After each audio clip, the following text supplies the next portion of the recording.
agenda today. So the public hearing, we'll have public hearing 1 and 2. So during the public comment for those, make sure that we're specific to the public hearing item, agenda item. And then in public comment, which is different because we have 2 public comment agenda items.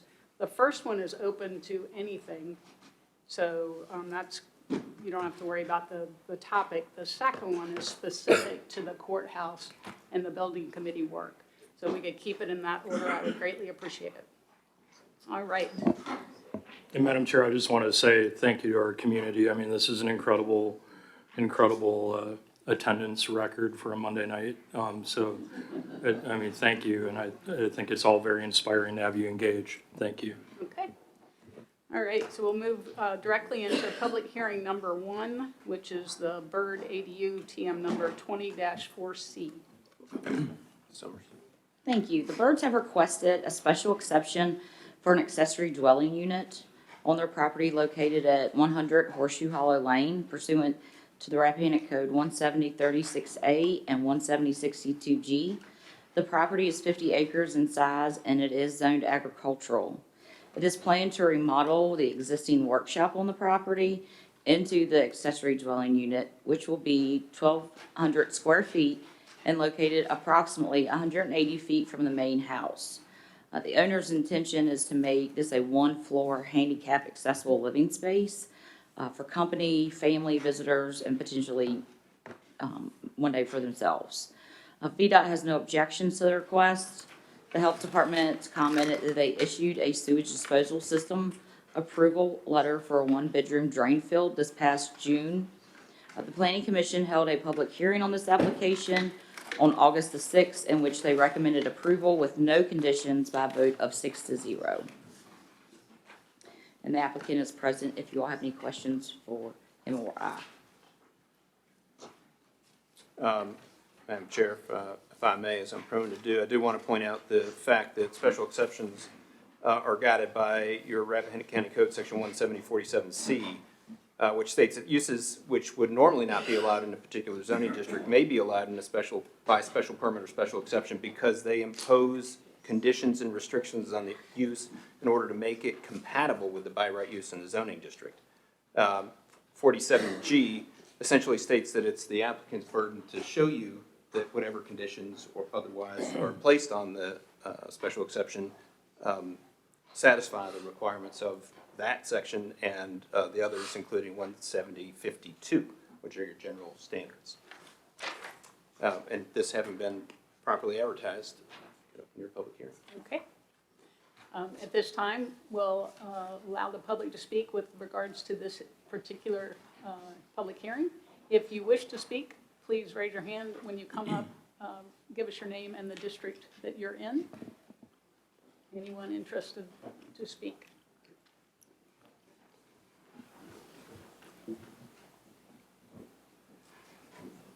All right, not seeing any hands in the courtroom. We do have some folks on Zoom. If anyone wishes to speak, please raise your Zoom hand and be recognized.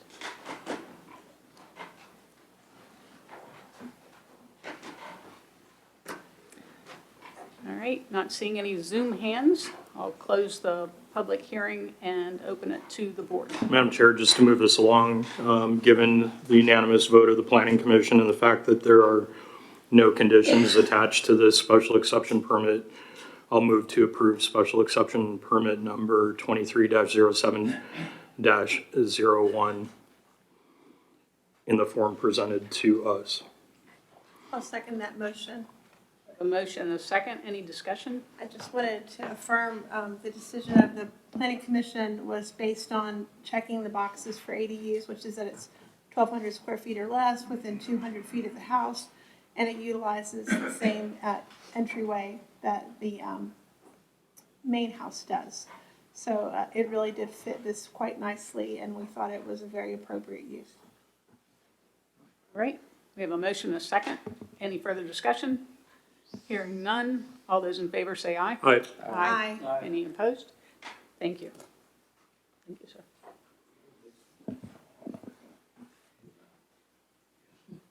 All right, that moves us to public hearing ordinance amendments to RCC Chapter 151. Yes, first thing I want to say is that this ordinance amendment for your Chapter 151 and the Article 14 is related to your lodging taxes, and the most important thing is it does not change the lodging tax rate.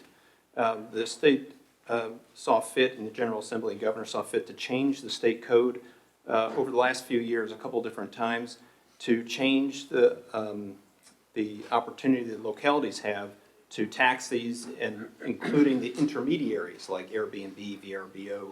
So those intermediaries must collect the tax directly. That led to a bit of a problem because they weren't required to report to us who they were collecting the tax from. So that caused us some difficulty understanding who paid, who didn't. They've cleaned that up, and they've also allowed us to develop a short-term rental registry. And so this new amended ordinance that's before you aligns our local code with those authorizations that we have from the state. So our code mimics the state code, and it gives all the authorities necessary to your Commissioner of Revenue and your treasurer to tax and collect in a way that we know who is paying and when they're paying, so that we can have proper enforcement. The ordinance was advertised in accordance with Section 52-1427, and it's appropriate to hear from the public.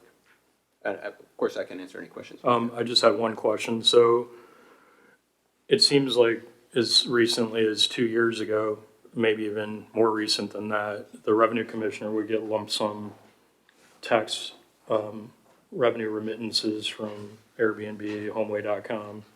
Am I correct that the gist of this revision is that we're now in a position to be able to accurately ascribe to those properties the tax revenue received from that lump sum amount from each of these companies? Right, they are now required to report to us from whom those taxes were collected.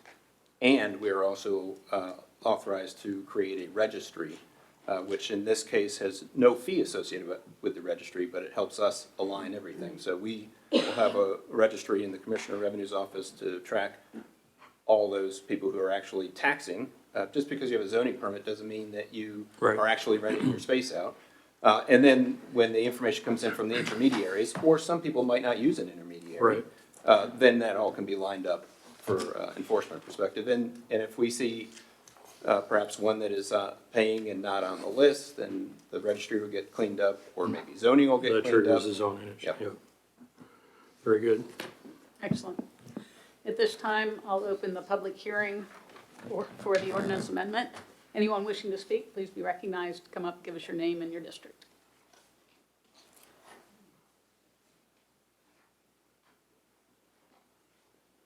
All right, no hands in the courtroom. Anyone on Zoom wishing to speak, please raise your Zoom hand.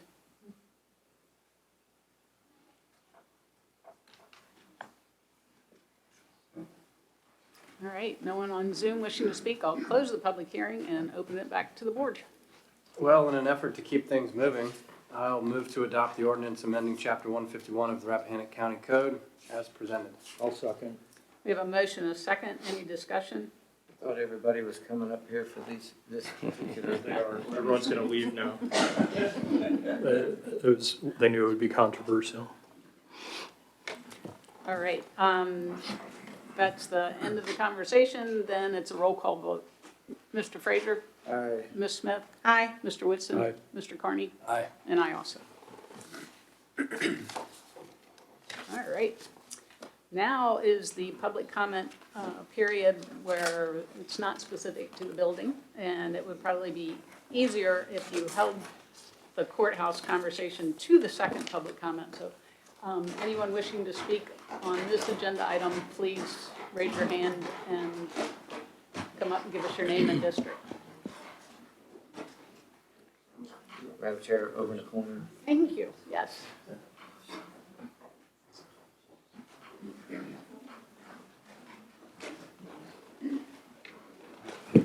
Ron Mackler, Jackson District.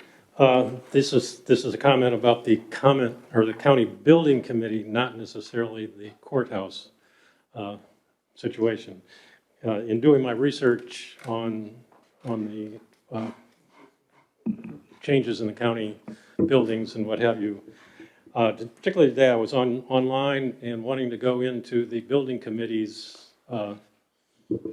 minutes or meetings or whatever to find out what had been going on in those meetings in regards to the deliberations and making the changes that we need to make. Particularly due to the fact that the amount of money we're talking about that the building committee is advising you on could be in the millions of dollars. And I tried to find minutes. At first, I tried to find out who's on it, on the committee. It's not on the website. Because if I would like to contact somebody or whatever, it's not on the website. The other thing is, there are no minutes. These people are meeting, having discussions about something that's going to cost all of us a lot of money, and we don't know what they're talking about. And as far as I'm concerned, that's not right.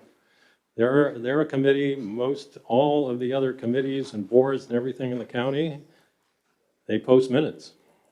There's no minutes. Figure it out. Thank you. Is that true? The committee does not keep minutes. Okay. Most of the smaller committees do not keep minutes. No, so there's no procedural requirement? No. Okay. Here's an agenda, so if you want to see what was discussed, Okay. you can always look at the agenda. Okay. Anyone else?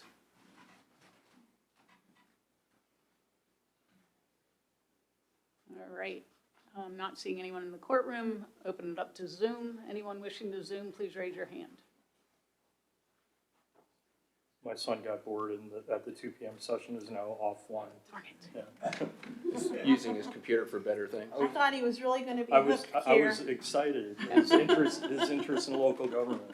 All right.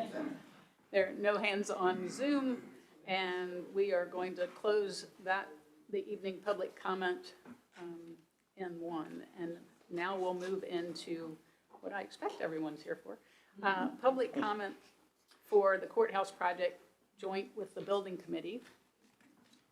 Mr. Frazier? I guess at this time we'll open the building committee part of the meeting. We have a unanimous gathering here. Ms. Smith and myself are members of the committee.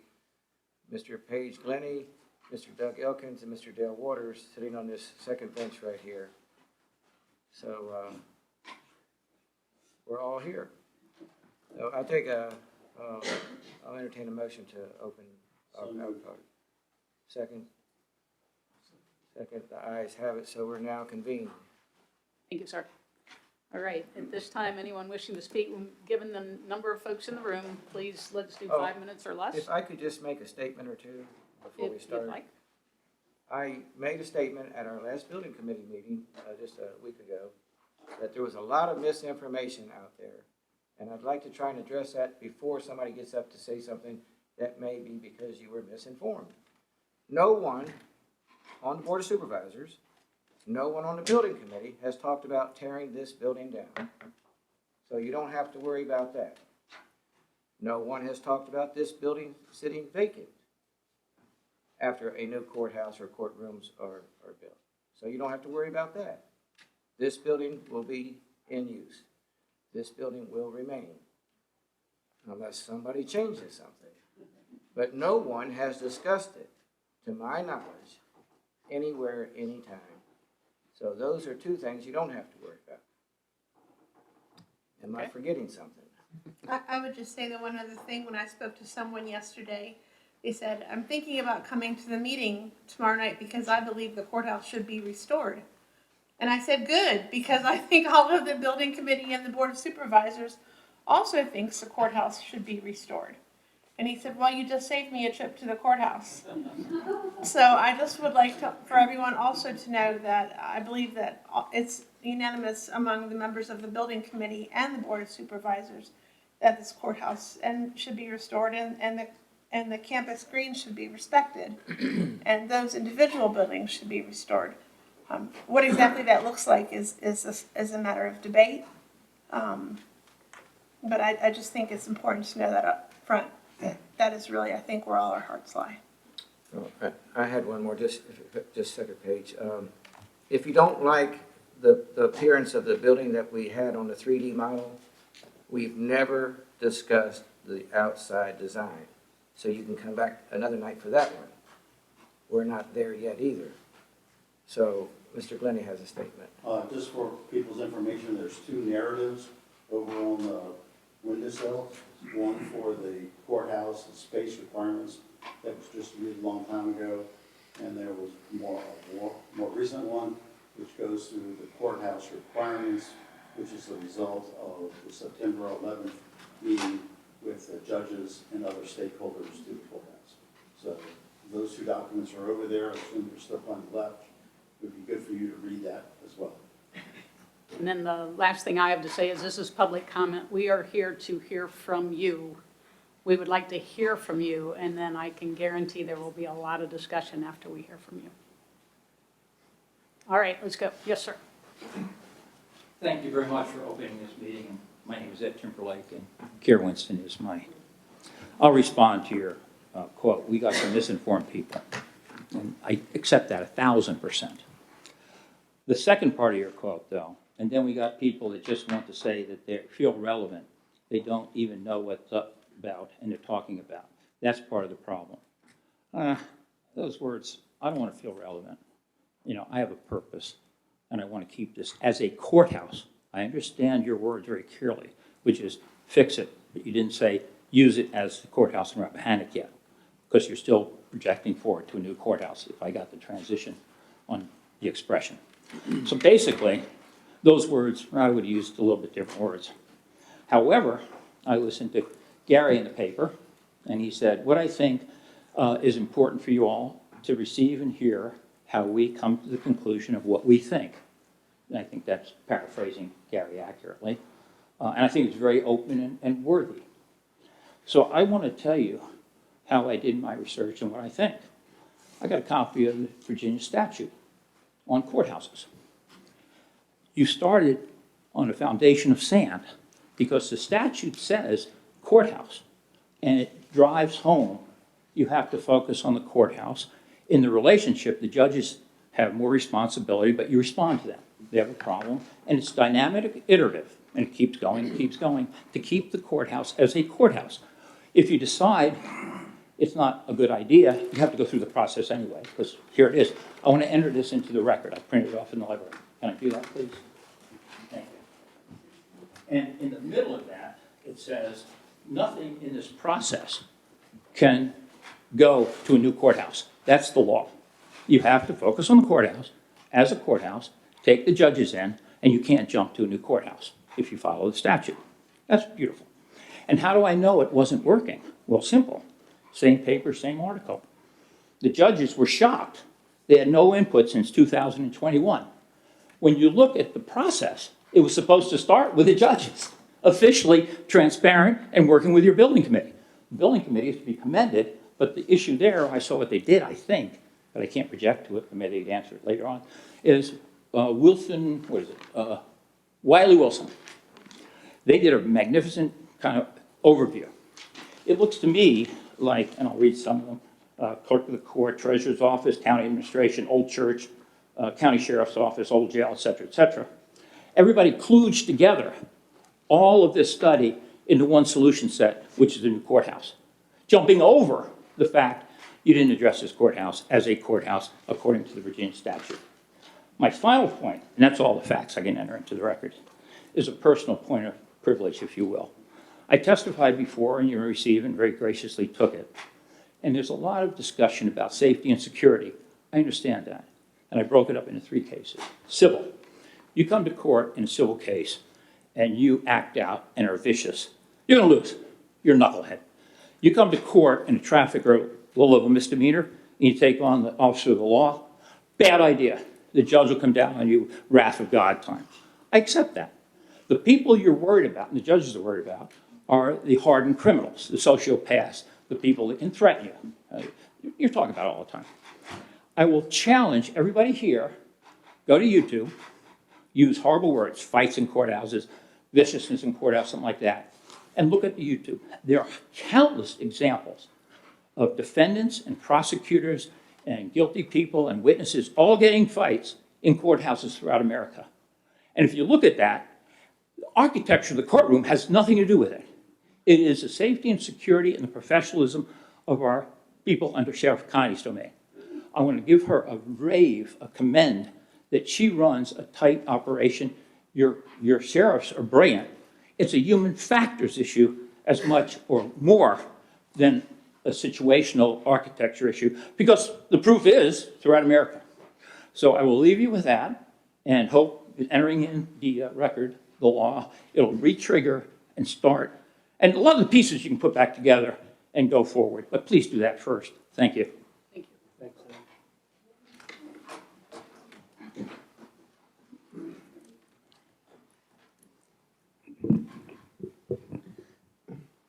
Sam. My name is Maureen Harris, and I live in the Piedmont District. As you may know, our courthouse was built in 1834, shortly after we became a county. And indeed, in the cupola above our heads is a bell that has the date 1834 on it. And we know this because our Commonwealth attorney, former Commonwealth attorney, Peter Luke, crawled up into the cupola and photographed the bell. So it's still up there. The courthouse was designed and constructed by Malcolm Crawford, who had been employed by Thomas Jefferson in the construction of the University of Virginia. And indeed, our courthouse is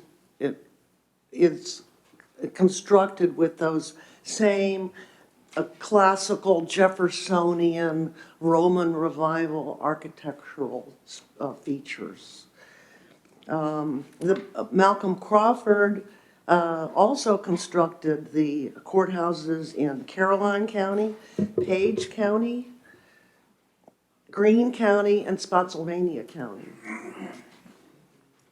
What you may not know, though, is that our courthouse is listed in the National Register of Historic Places.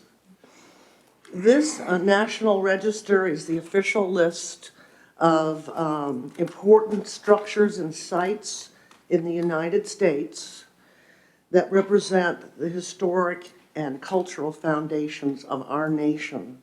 And we in Rappahannock County should certainly feel honored that our courthouse was selected to be on this national register.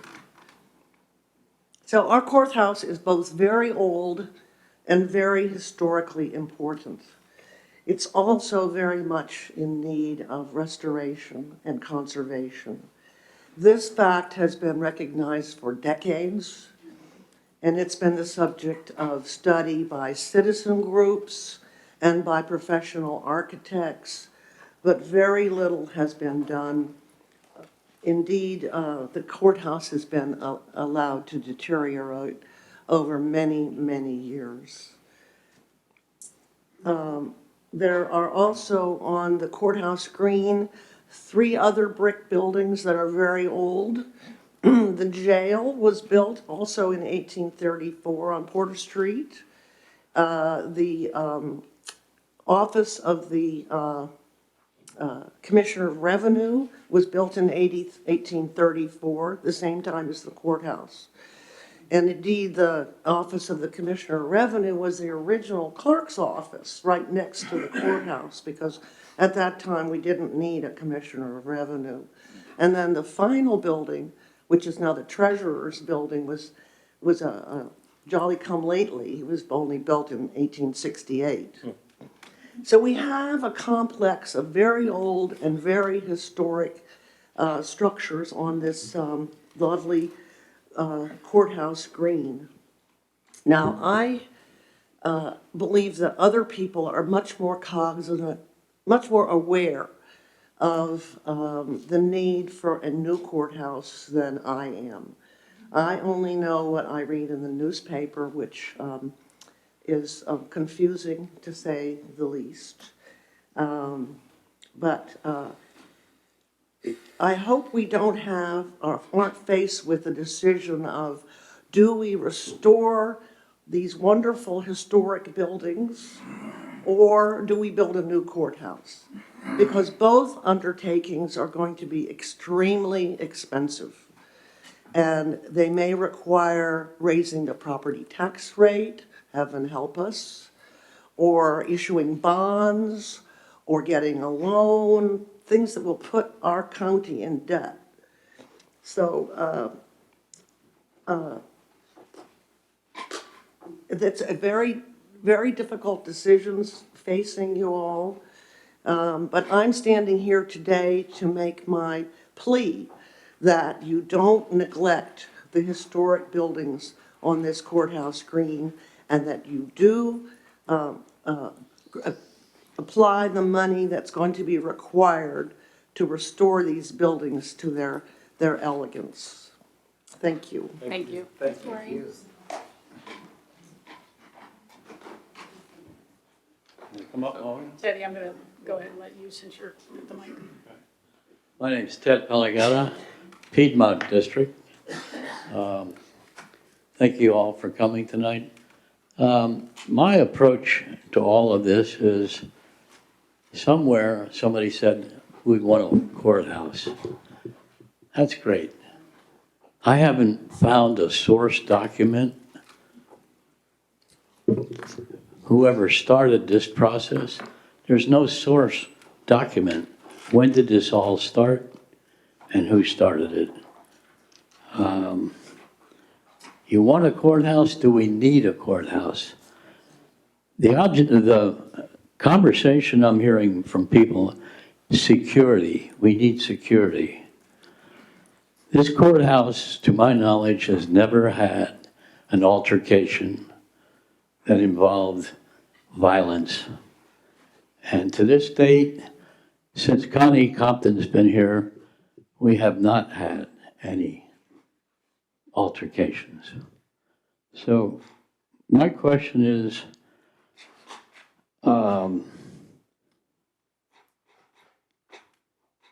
who started this whole process? We can't find out where that came from.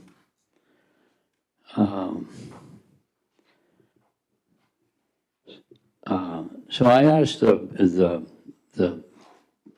board here, what did you know? When did you know it? Did you know about this process? It's been hanging for 2 years, and we can't get an answer anywhere. Somebody just mentioned there's no minutes. We can't find a source document to this whole process. That's what I'd like to hear from you when you get to it. Thank you. All right, yes, sir.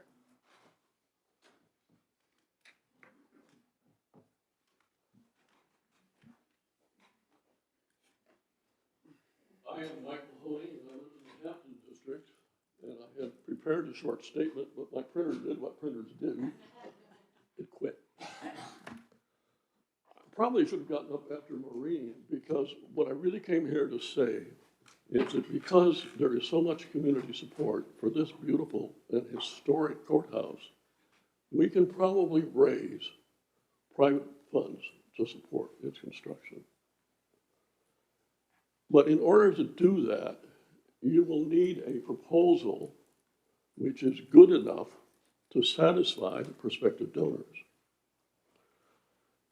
And my guess is that in order to do that, you will need to employ a firm, an architectural firm, that is not merely competent, but has expertise and experience in integrating the old into the new, into whatever additional things you end up requiring. If you do that, then you also come up with the rest of the data that you will need to support the community in terms of what you need, then I think, yes, indeed, you can raise quite a substantial amount of additional money. Thank you. Thank you. Thanks, Mike. Yes, ma'am.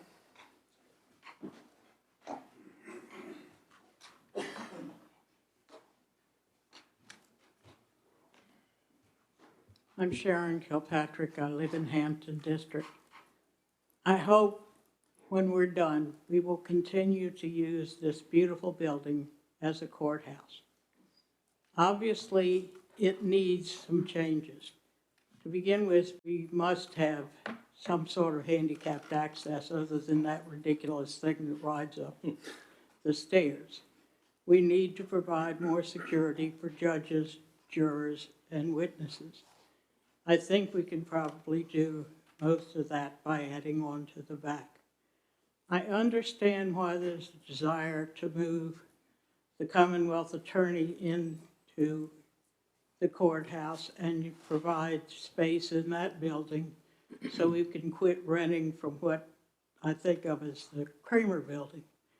But I'm completely baffled by any notion that we should move the circuit court clerk into the courthouse when, you know, that building was not mentioned in Maureen's talk about historic buildings.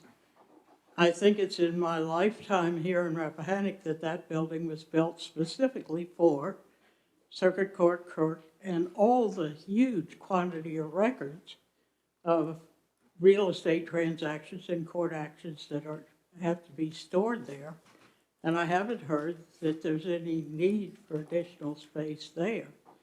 And if you do figure out a plan that includes Commonwealth Attorney in the courthouse, then you have the building he's in now, the church you're throwing Thrack Theater out of, the building that was sufficient for John McCarthy for, I don't know, 20 years. It seems to me you can get all of the county employees in the buildings that you already own and give up having to pay rent. I do worry a little bit about more unused office space in town, but that's not your call. So please let us continue to have this beautiful building as a courthouse. Thank you. Thank you.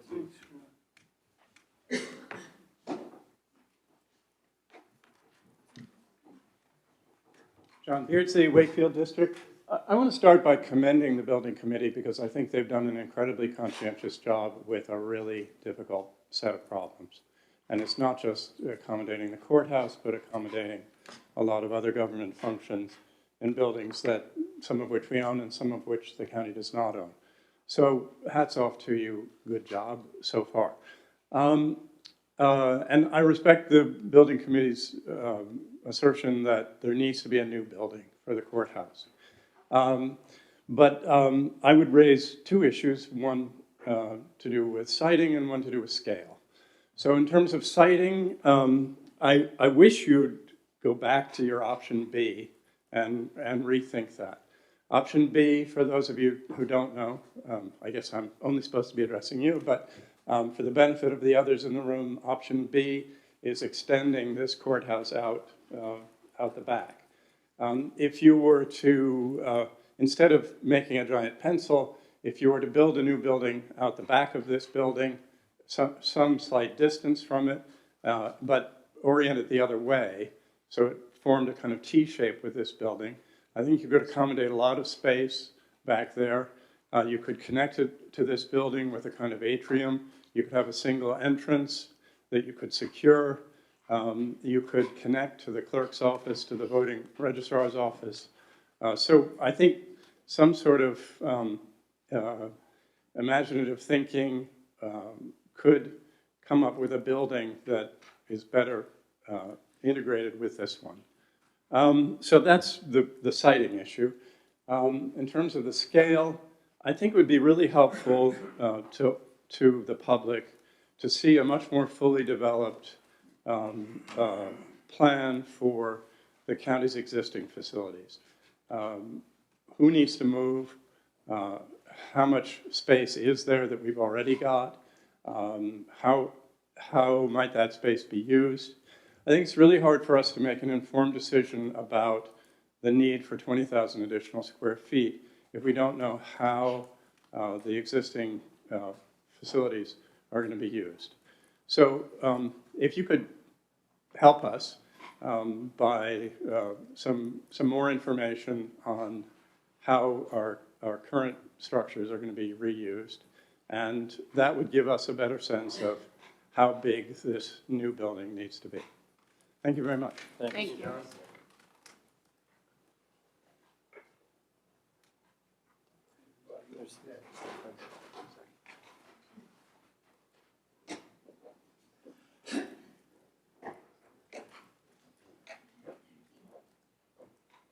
My name's Steve Wetzel. I live in the Wakefield district. I've heard a lot of back and forth about this project. Just so everybody knows, I've done a tremendous amount of historic restoration preservation work. I've worked on the White House, and one of the comments, so everybody knows, one of the comments was, by building out the back here would interrupt the court. I worked on the White House. The president was still there. Business still took place in the West Wing. I've worked on the nation's capital. Congress still was there.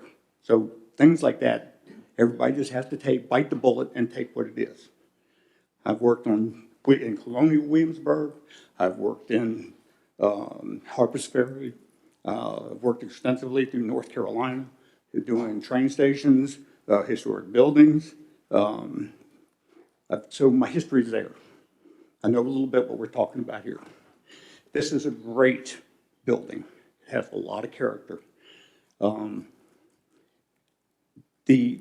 My thought, and this is my thought, that as opposed to building something back over here, is, this gentleman mentioned, take it out the back of this courthouse.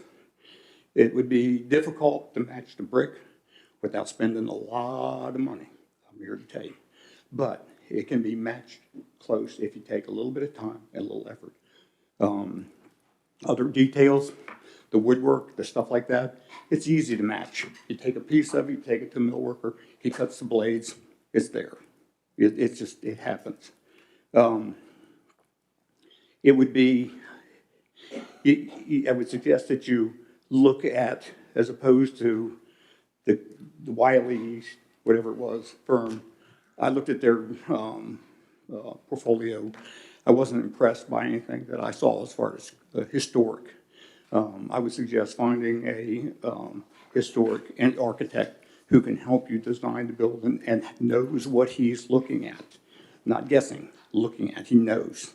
He does this stuff all the time. Cost-wise, I know you all have been talking about this for a long time. I know I'm a citizen, I pay the taxes too. Do we need it? I think so. The gentleman said that nothing has happened in this courthouse. The key word that he missed was yet. It can happen, it will happen. You look all around us, it's happening. We need to consider our judges, our police department, our clerks, and the citizens who come in here to be a witness or on a jury. So upgrades need to be done for the safety of the people. The building needs upgrades that beyond that, and it's money, but you got to look at this is the county. This courthouse and these buildings around it represent the county, and so if you want to make this county stay the way it is, you got to take the time and spend a few dollars, guys, to make it happen. That's all I got to say. Thank you. Yes, sir.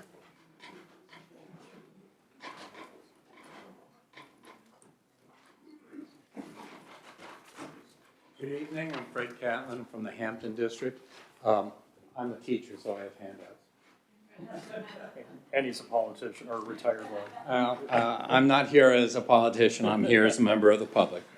First thing I want to do is recognize the building committee for all they've done. They've done a lot of work, and I appreciate it. I was very impressed with the presentation Mr. Glennie gave, I think about a year ago, about the importance of the new building versus the addition. I'm not here to talk about one or the other. What I do want to talk about is that town is a National Historic District, and thereby it follows the Department of Interior guidelines, which are meant to be instructive, not obstructive. And the new addition, if that is the way that it goes, should not be identical, nor should it be in extreme contrast. And I purposely put that top page, which is from the Interior Department's guidelines, to show an addition to a building similar to this building. And it is different, but it shows a certain character. If it is new construction, it should reflect the surrounding buildings. And that is a tall order, because you have the auxiliary buildings, which were built from the 1830s to the 1850s. You have a storefront that was across the street that was built in the 1930s. You have a clapboard church nearby, which was built in the 1890s. And then you have the auxiliary for the old tavern, which was built in the 1790s. One of the things that you have is you have a very eclectic style among all those buildings. And so it makes it even harder for the building committee. And I think one of the things that I have seen in my explorations of the guidelines from the Department of Interior is to pick up the architectural characteristics. And I come tonight to say that, in my opinion, and only in my opinion as a member of the public, the town's characteristic is eclectic. And within that style, within that assortment, there is clearly a style that stands out. And that style is that it's classic, it's unique. If you go down Mount Salem Avenue, you see a wonderful mixture of different buildings, all different architectural styles. And the strength of that street, the beauty of that street is that all those styles are eclectic and they mix together. You have across the street from this building a beautiful example of an early 19th century church, which did have an addition built on it that was done really tastefully and added a nice style to it. You have the Trinity Episcopal Church, which I have heard called one of the finest examples of country Gothic in this country. And so you have a great deal of weight that is on your shoulders to make sure that this is done correctly. And so you have the opportunity, if it is a new building, to have a lot of flexibility in what you do. You do not have to follow what is done here. In fact, they specifically say don't try to mimic. You can take the characteristics. I have even said, I think, to Mr. Frazier after a building committee meeting, that you could build a beautiful glass building down by the lake, which would reflect the lake, the natural area around it, and all these beautiful brick buildings from the 1830s to 1850s. That would be part of the eclectic style that is in the town of Washington. Now, I am not advocating for that. I'm just saying that the guidelines give you that kind of flexibility. In closing, I want to say that each building in this community, in this town, is a classic. Please, Mike earlier said that private funds can probably be raised. Please use an architect to create something that is compatible, that is eclectic, and stands out as a future classic for this community. Thank you. Thank you, Fred. Thanks, Fred.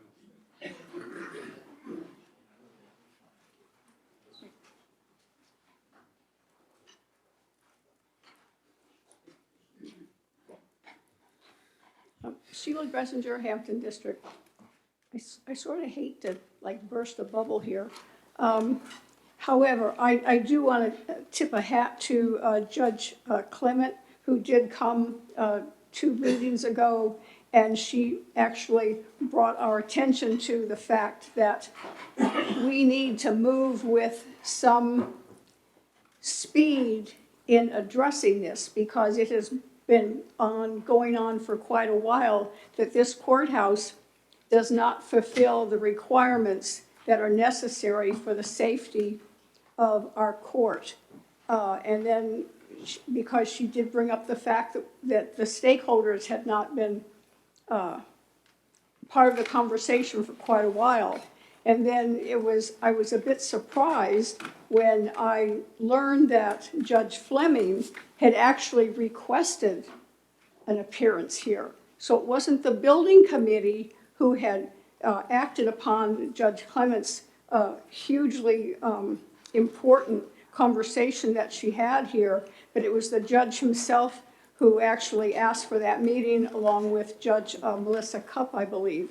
And the two of them, and also Sheriff Compton and also Art Guff, were hugely important in the conversation that is completely missing from what we're talking about this evening. I'm hearing people saying they want to keep the courthouse. Of course, we want to keep it for the historical significance and to be able to restore it and use it for who knows what purpose. But the judges who are actually going to be working here said this will not work.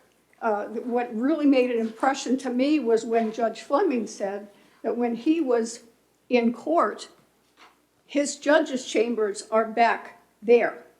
And if something were to occur, he was trapped. He would have had no way to get out of here. And I think that's astounding to learn. I don't think it's been brought to anyone's attention. The other extremely important fact he brought up was that even if we never added another citizen to our county, we need to be aware, he called it the weather, which I thought was sort of odd. But anyway, he said we need to be aware of our surroundings, or the county of Fauquier, the county of Loudoun. They are expanding and they are bringing crime to our area. And Connie Compton actually reiterated that, yes, their workload has expanded, not because of citizens here, we're just so good, I guess, but of all the people who are passing through. And so this courthouse, the function of this courthouse needs to be able to utilize that. You know, Judge Fleming did bring up the fact that he recommended 2 courtrooms, which I did hear an aside from one of the building members that this might call for an expansion of the courthouse, the new courthouse building, which I was open for a long time, and then I thought, well, maybe we could build on the back and everything. And then once I listened to the judges, I decided I think we really do need a new courthouse. We can address the architectural aspects of it and all of that. We can address what needs to be done. Judge Fleming also said the importance of bringing the Commonwealth attorney into the courthouse building because of the safety and security for that office as well. So there are a lot of things that I think people have not clearly not been aware of and that are very important to the function. Judge Cupp also brought up the point that we've had studies and studies and it's now time to get going. In other words, you got to get off the seat and just move and get action going. I would put this almost on an expedited basis. And so I think we really need to be talking more about how we're going to get this done. Thank you. Thanks, Sheila. Thank you, Sheila. Mr. W. Yes.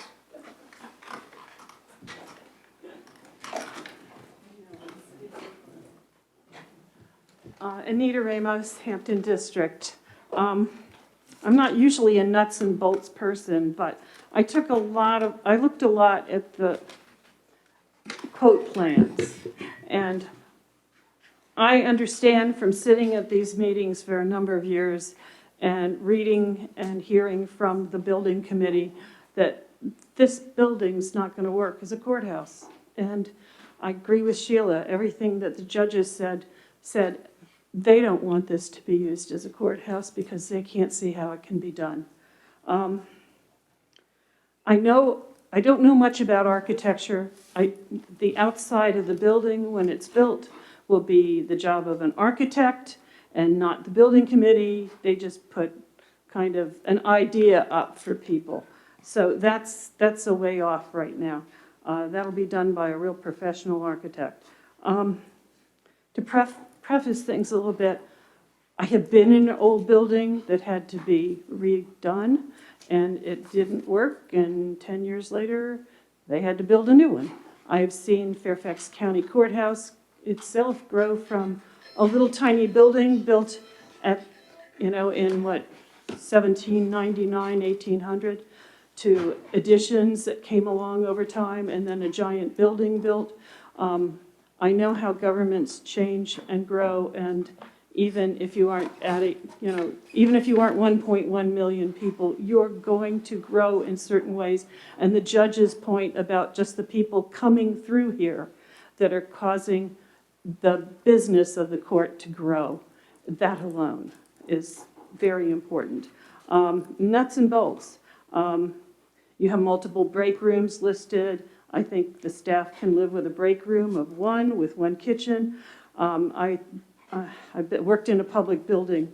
A set of bathrooms in view of your security staff is paramount in my mind, except for the jury, which should have their own bathrooms.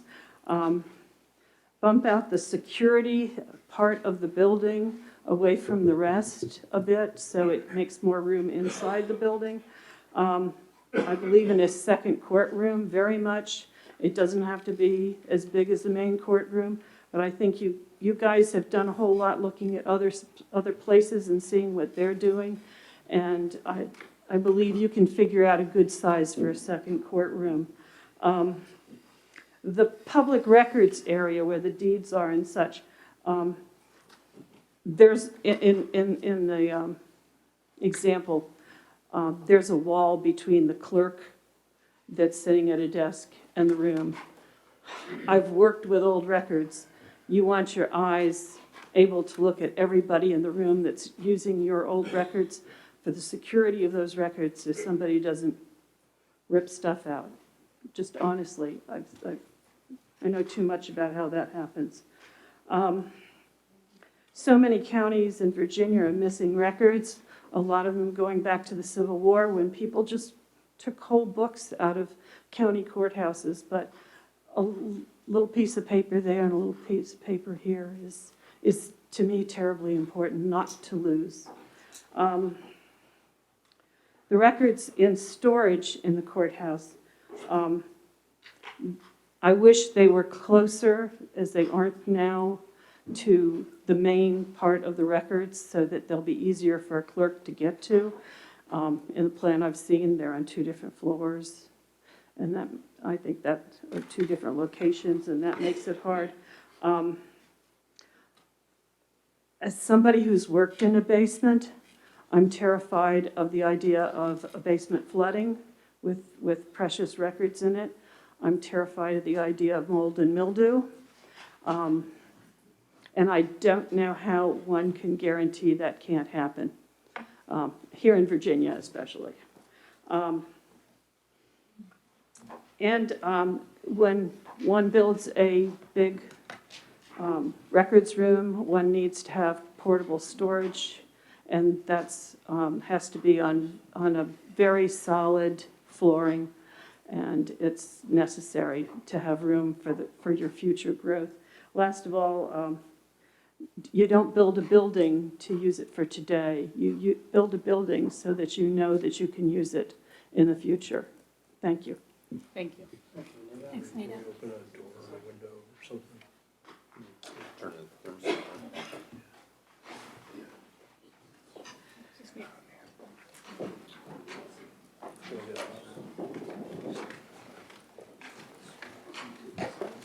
I'm Bonnie Ellis from Wakefield District, and I'm going to read. I do better with reading. So on Thursday, I thought, I've been hanging around the periphery of this issue for a while and come to, only this is the second or third one.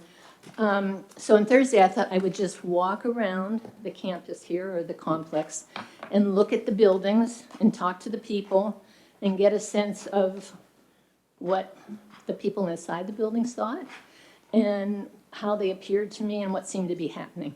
So that was really good. I'm glad I did it. And Mr. Curry sent me an email with link to things I could look at online. So I essentially spent the whole weekend reading about what was going on here. And so I suggest if nobody has read it, the summary from August 4th, you should read it. It's very good. And it does a good job of outlining where we are now. It was helpful to me. And also, if you haven't read the report by Wiley Wilson, I plowed through it. And it's really great. It's very thorough, and it's shocking. It was shocking to me to read it, because I know these buildings are in disrepair, but I had no idea the degree of disrepair that they were in. And I think it was really, it's really important for everybody to read that and see what what is really going on with these buildings. They've not been maintained properly for a long time. And so I'm going to talk more about people working in these buildings, because we're exposing people to unhealthy and outmoded working conditions. It's not safe to be in these buildings. It's not safe to work someplace where there's mildew and mold and the potential of an electrical fire. And regarding the woman who talked about documents don't like those things any more than people do. It's harmful to people, it's harmful to documents. So we need to get the important historical documents in a place that's safe. We need to have a safe place for people. And also, like everyone else has mentioned, there's the reality of safety. And safety is really important, and I really don't see any mechanisms for safety in any of these buildings. And I've really thought that the Mr. Curry's office was very strange. Being up on the second floor and going up the stairs to that and going into it, I thought, my gosh, who can get in here? You know, I can get in here, but how many people can't get in here? You know, it's awful. Anyhow, so we fall as a county woefully short of what is legally acceptable for a courthouse and for our needs, and also for what's safe. It's just not safe. So, my original thought is that I wasn't in favor of a courthouse. But after everything I looked at this weekend and everything I read, I decided I was wrong and that we really do need a courthouse. And so I know personally that rehabilitating old buildings is very expensive. It's very time consuming, and you never know exactly what's going to be needed until you actually start it. And they have surprises all the time. The existing buildings here need an intervention, and they need that intervention so they can survive for another 100 years, because this is historic, and we do value this complex, and we do appreciate it being here, and we want to keep it here. And I have not heard anybody indicate that that should change or that the courthouse should go away. And it's a lovely courthouse, and I don't know how it will be used, but I'm assuming that these buildings will all be used, and that somebody will figure that out, and it will be appropriate. So part of the reason for the new courthouse is, after reading all this stuff, a new courthouse would really expedite getting this done so that we could move on as a county, so we would have a safe place for all these things, a safe place for the documents. And if we just dawdle around and fix up each building and try to get each building done and figure out where everybody's going to be, at least we'll have a centralized plan where we have one building where we can focus most of our needs, and then we can deal with all the other buildings afterward or at the same time, or however that's decided. I didn't like the drawings of the exterior, of the building, but I'm sure, as it said in the summer, that can be changed. So if I have time, I don't know if I have time, there was one other thing that caught my attention when I was reading the Wiley-Wilson report, and that was regarding the, I'm going to have to read it here, the ATS, which is located, the electrical service. That's fixed. It's fixed now? Yes. Good, because I read that. What's that? Replaced. It's replaced, great, perfect. Okay, so the only other thing that I want to do is I want to thank all of you, because I read everything I read this weekend, obviously a lot of intention, a lot of thought, a lot of consideration to all the needs of the county and the people in it, and I appreciate that from all of you, and the Board of Supervisors, the Building Committee, and I know that it's a hard decision, and not all of us will be happy with every decision that you make, but I hope that it will take our county to a better level of safety and function. So, thank you. Thank you.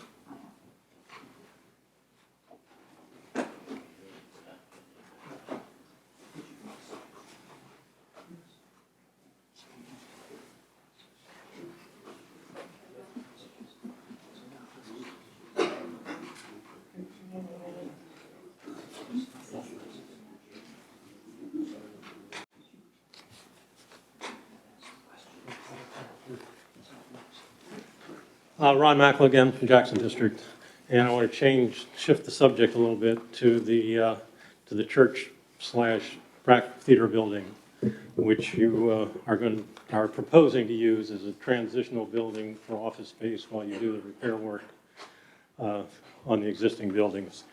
I looked at you just got a report from the Legacy people. I don't know if you all read it, but the building committee, I think, has seen it.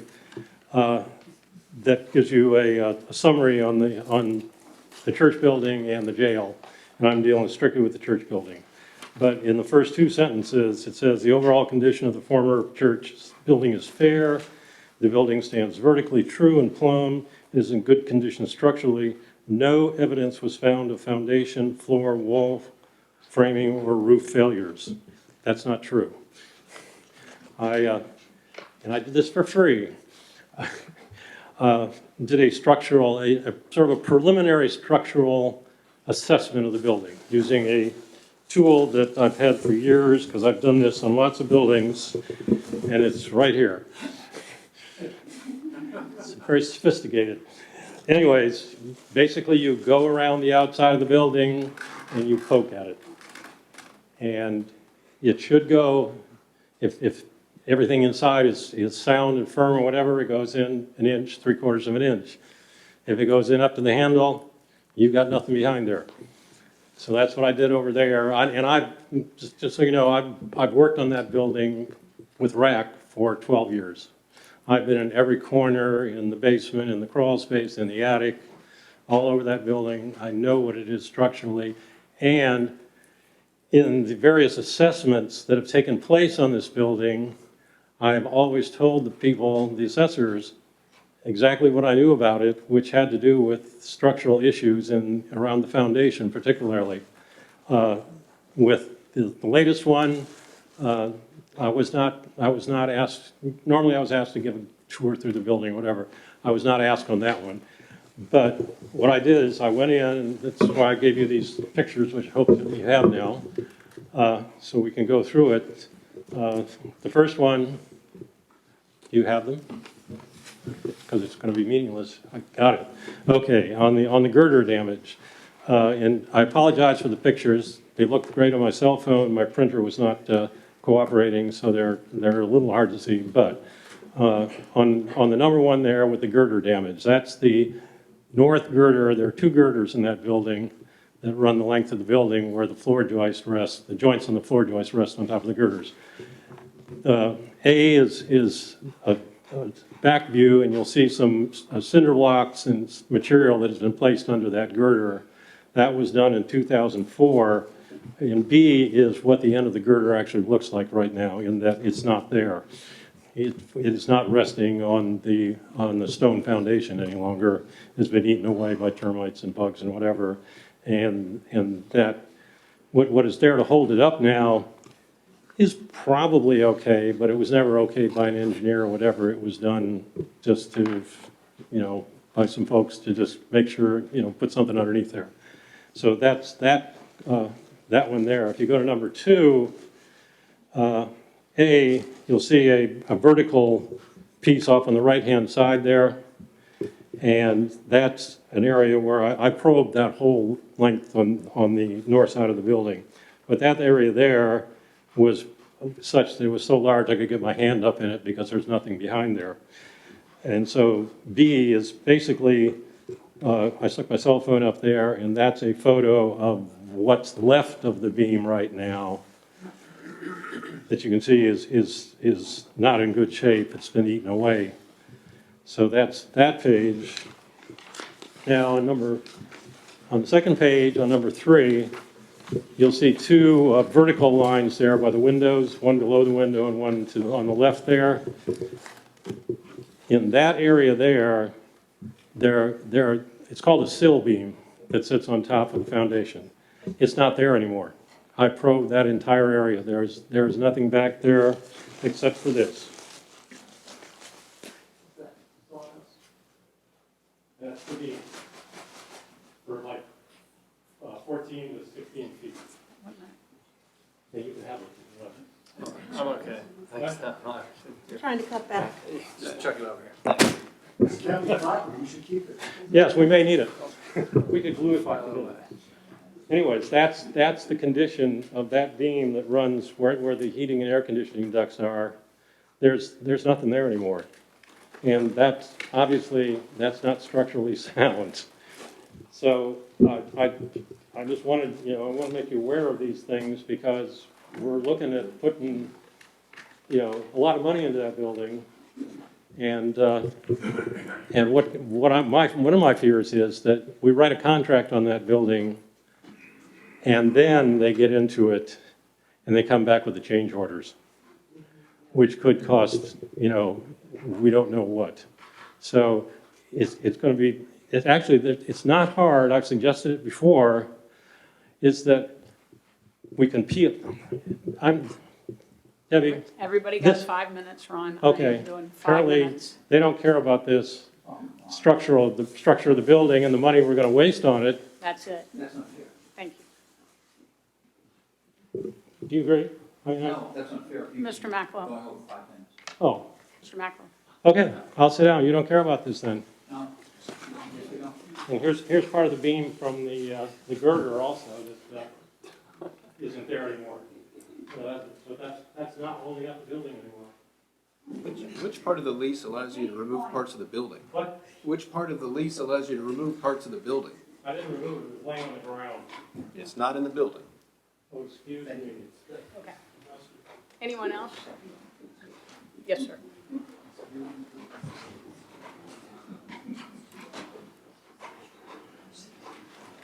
My name is Henry Goffine, and I live in the town of Washington. And before that, I lived in Harris Hollow for over 45 years. So, what I wanted to bring up was that something that Fred said about the building should have the character. Because when I read in the paper that you were going to hire someone who did restoration work, if you're talking about doing a true restoration, you're talking about a lot of money. And in my lifetime here, I've been here, like I say, 48 years. Every building on this campus has either a new building, which is the clerk's, I think, building, which I think was built in 1978 or the late 70s. Every building out here, the bungalows, the second part of them was not there. They were added. It was a restoration.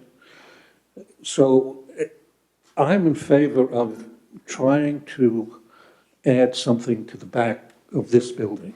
Just the way the jail was renovated in about, I think, 1998.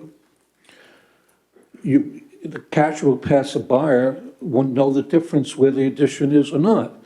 If you're a builder, you can see the different brickwork and the bricks are different color and the grout is kind of different and whatnot. But I can remember they added the chimneys in order to keep it historically, the way that the existing building was. That's why I think, what is something like 6 chimneys in there now, or 8? I'm not quite sure. But 4 of them are new. They were done 25 years ago. The fact that they weren't done well because evidently they're falling down, I hear, but that's another thing. So I don't have a problem with adding to it because everything else has been added to, and nobody's knows the difference. Take those windows here. I'll bet you that window there was added. It looks like it's thermal paint. It has the thick mullions. These are the original windows or something, they're not thermal paint.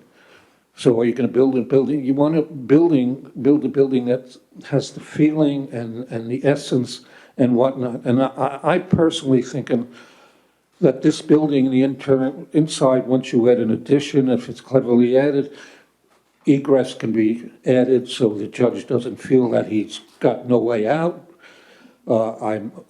Quite frankly, I was appalled about the size of the original building being, I think, 19,000 square feet, which is 4 times the size of this building. it's out of place. And I can remember when they discussed doing the town, doing the renovation coming into town, and, oh, the scope of the buildings are gonna be too big, too big. Everybody was complaining about it, but nobody can imagine a building that is 19,000 square feet on this comp. It's just, you know, it's crazy as far as I'm concerned. And I remember I went over and looked at the site, if that's where it's gonna go, and they put out these wonderful pictures in perspective, so-called, and it looks like the new courthouses, you know. And then I go over there, and the red tape runs through the back fence of the, so it's right on top of the street. It's not back there. They show the plinth as a massive structure, and it's deceiving. But that size building has no place in this complex, and it has basically no place in this town. I live in the Washington Apartments. The building that we're housed has 8 apartments in there. The courthouse is 3.5 times the size of that building. It's just mammoth. So that's why I think that if you've got the right people in here, and they can figure out like where to put new staircases, how to attach the buildings properly, and all of that, it would save you money, because you're not, you know, you're not building a massive building. And the last thing I can't understand is that when they talk about what's going to go into this building, I wonder what's going to happen to the existing buildings, because they're talking about everybody and his brother in there, you know, moving into this courthouse, which is not, was the intention. The intention was for a new courthouse. You can even add an addition and put a new courthouse back there, and this could be your secondary courthouse, your secondary courtroom, if that's what's needed. But to build a whole new building with 2 courthouses and God knows how many offices, you know, that's, you know, I think it's the wrong approach. And I also know, I don't know if anybody did this, I think some of you did.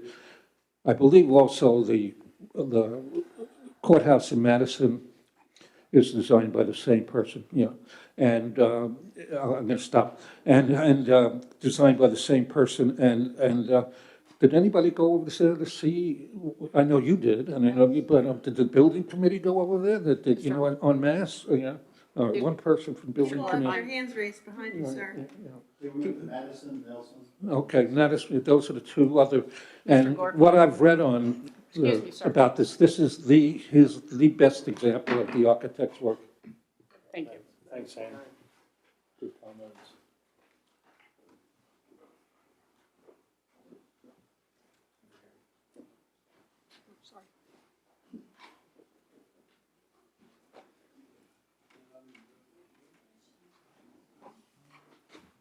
My name is Brian Keller. I'm Hampton. And basically, I've heard a lot of different things here tonight, but one thing that I don't think that I've heard or seen is a concrete plan for, if you build your new courthouse, what really does become of the existing buildings. I've seen nothing concrete where this space will be used for this and this space will be used for that. And when you had your open house and you had your new courthouse, you know, staked out, I looked at it, I walked around, I looked at these buildings, I looked at that. I have to agree with the last gentleman. The proportions to me were obscene. It was just so much out of proportion to everything else that's here.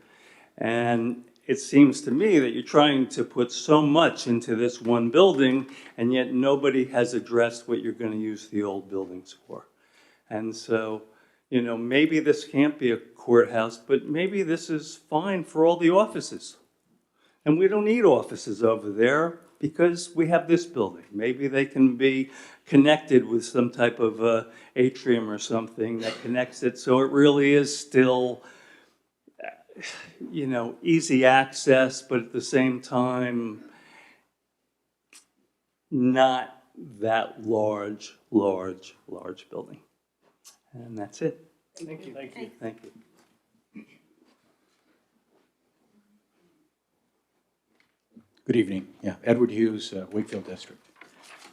So this issue has been bouncing around a long time, a long, long time. And I think we need to remember that the administration of justice is one of the core functions of government. So our primary concern should be where and how we're able to deliver a system of justice that benefits the citizens of the county. We need a good court system, we need good buildings, security, safety, health of the workers in the buildings as a primary concern, and that's where our focus should be. And it seems to me that at the end of the day, most decisions that you're going to face come down to money. And I'd like to hear a little bit about how we're going to be able to raise the money. Are we going to put a bond issue up for a vote? Are we just going to raise taxes? How are we going to do? Because we're going to have to build a building. We're going to have to build something to fulfill the functions of government in the county.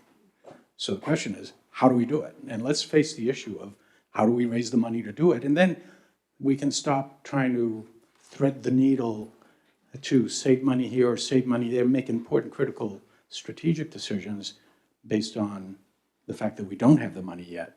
Let's get the money. Let's figure out then what the best solution is. And maybe floating a bond might be a good idea. I don't know. It's not on the ballot this election. But that's what I would recommend doing. Let's get the money issue resolved so that then we can make the best decision to deliver the services the government should be delivering. Thank you. Thank you. Thank you.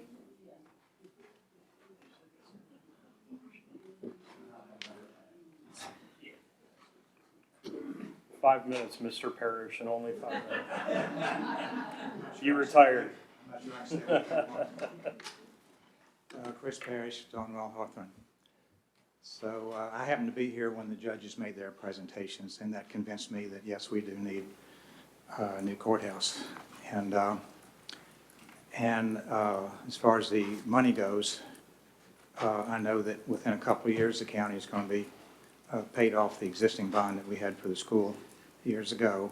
And so that amount of the budget that was allocated for paying that bond will be freed up. And so if the cost doesn't exceed that, then there'll be no impact to the taxpayer, but probably it will exceed that to some degree. And I'm also aware of the fact that the building committee has put a tremendous amount of work and effort and research into this. And I commend them, and I'm sure certainly we're not overpaid. But there are other little things that could be looked at with fresh, fresh minds. Are we sure about that location? I know there's a couple of lots across the street that might be available for, buildings probably not big enough, but I mean, it's possible, and I know that time is of the essence, but it is possible after all the work of this building committee is done, that you appoint another oversight committee to see if they come up with the same results. And that would kind of alleviate any existing, whatever suspicions or concerns that, citizens tend to have in general. Thank you. Thank you. Thanks a lot. Thanks, Chris. Committee on committees.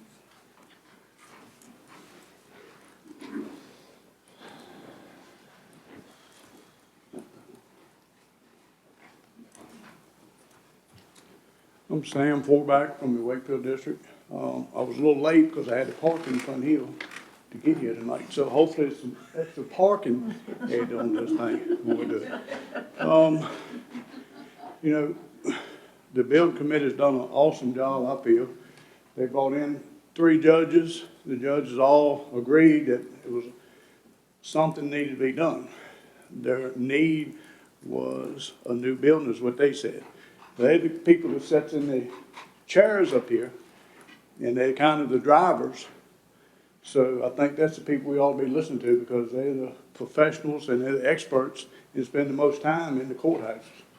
I don't know It's not a very good place to come to sometimes.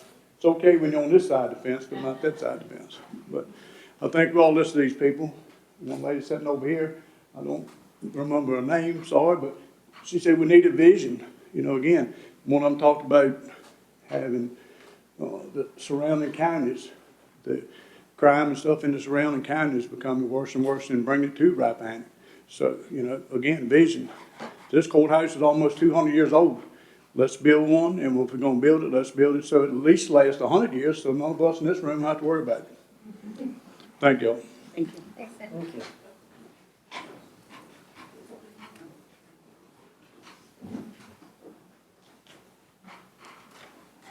Anyone else in the courtroom? Yes, sir. Thank you.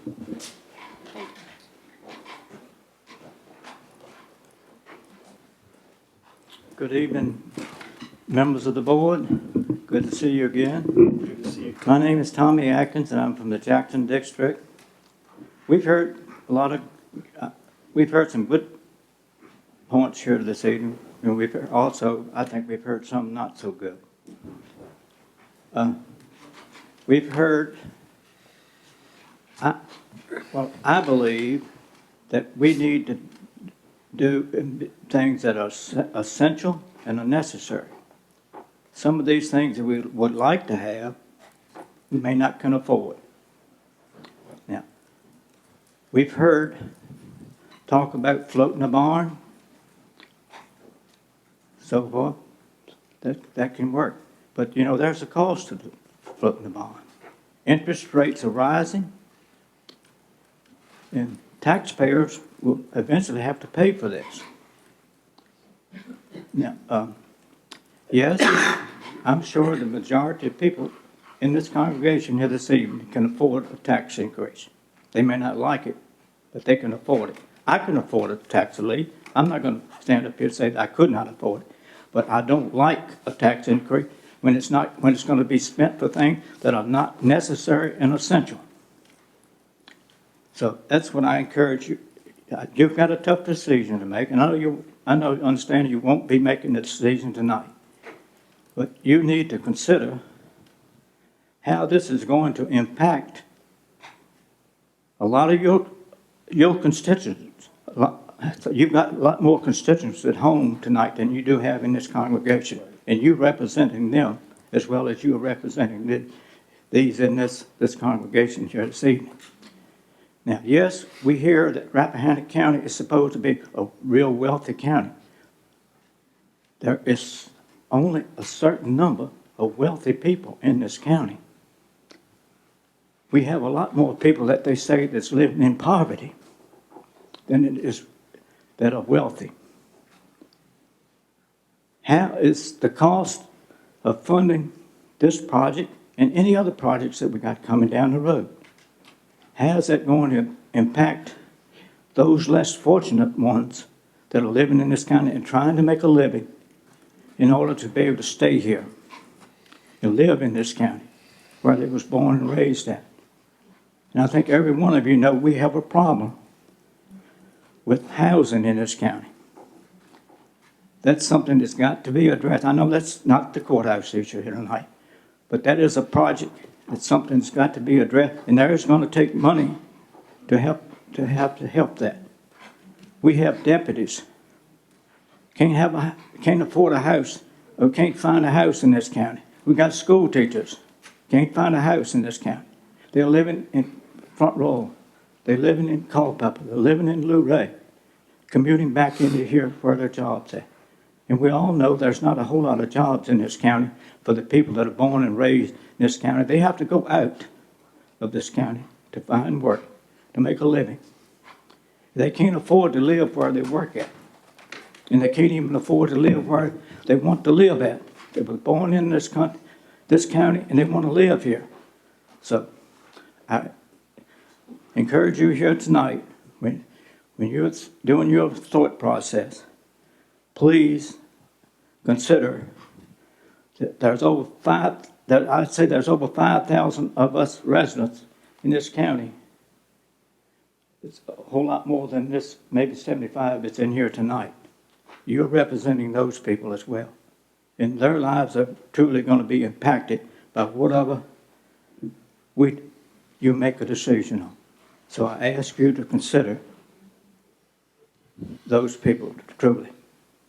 Thank you. Thank you. Awesome. Thanks, Tommy.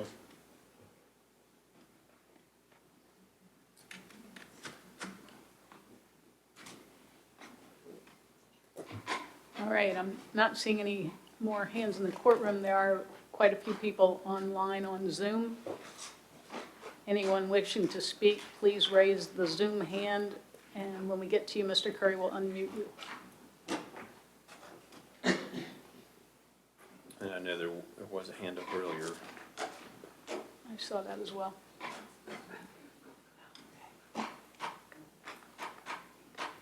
Last chance, anyone on Zoom wishing to speak?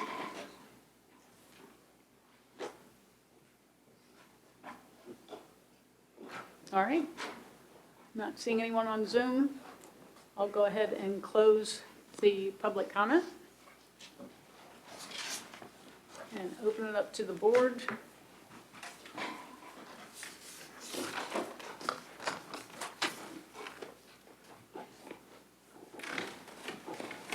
I'll just make a general statement how much I appreciate everyone's incredibly thoughtful comments, and not surprisingly, we don't all agree. But I thought it really important when we heard recently from the judges, who I think shifted the conversation in a direction that maybe caught some people off guard, including me, that we pause for a minute and hear from everyone in the public who's been paying attention to this. So I'm really grateful for your comments, and I think Tommy Atkins bookended the discussion in a great way, because in the end, we do have tax-sensitive citizens, and it might be easy to say, oh, we can float a bond, or what is our debt capacity to handle a project of this scale and cost. And it's important that we do all remember that it could become a burden for our taxpayers to some degree. And I think that's just a really important sort of non-architectural, non-space utilization question. It's an important fiscal question, and I appreciated his remarks. And I also want to thank former Mayor Catlin. I thought that his handout was excellent, and I think the visual on the cover definitely inspires, hopefully, all of us to try to continue to think creatively how we can make use of these awesome buildings along Courthouse Row, and whether or not this building or others are integrated into a expanded courthouse facility, or we build something new.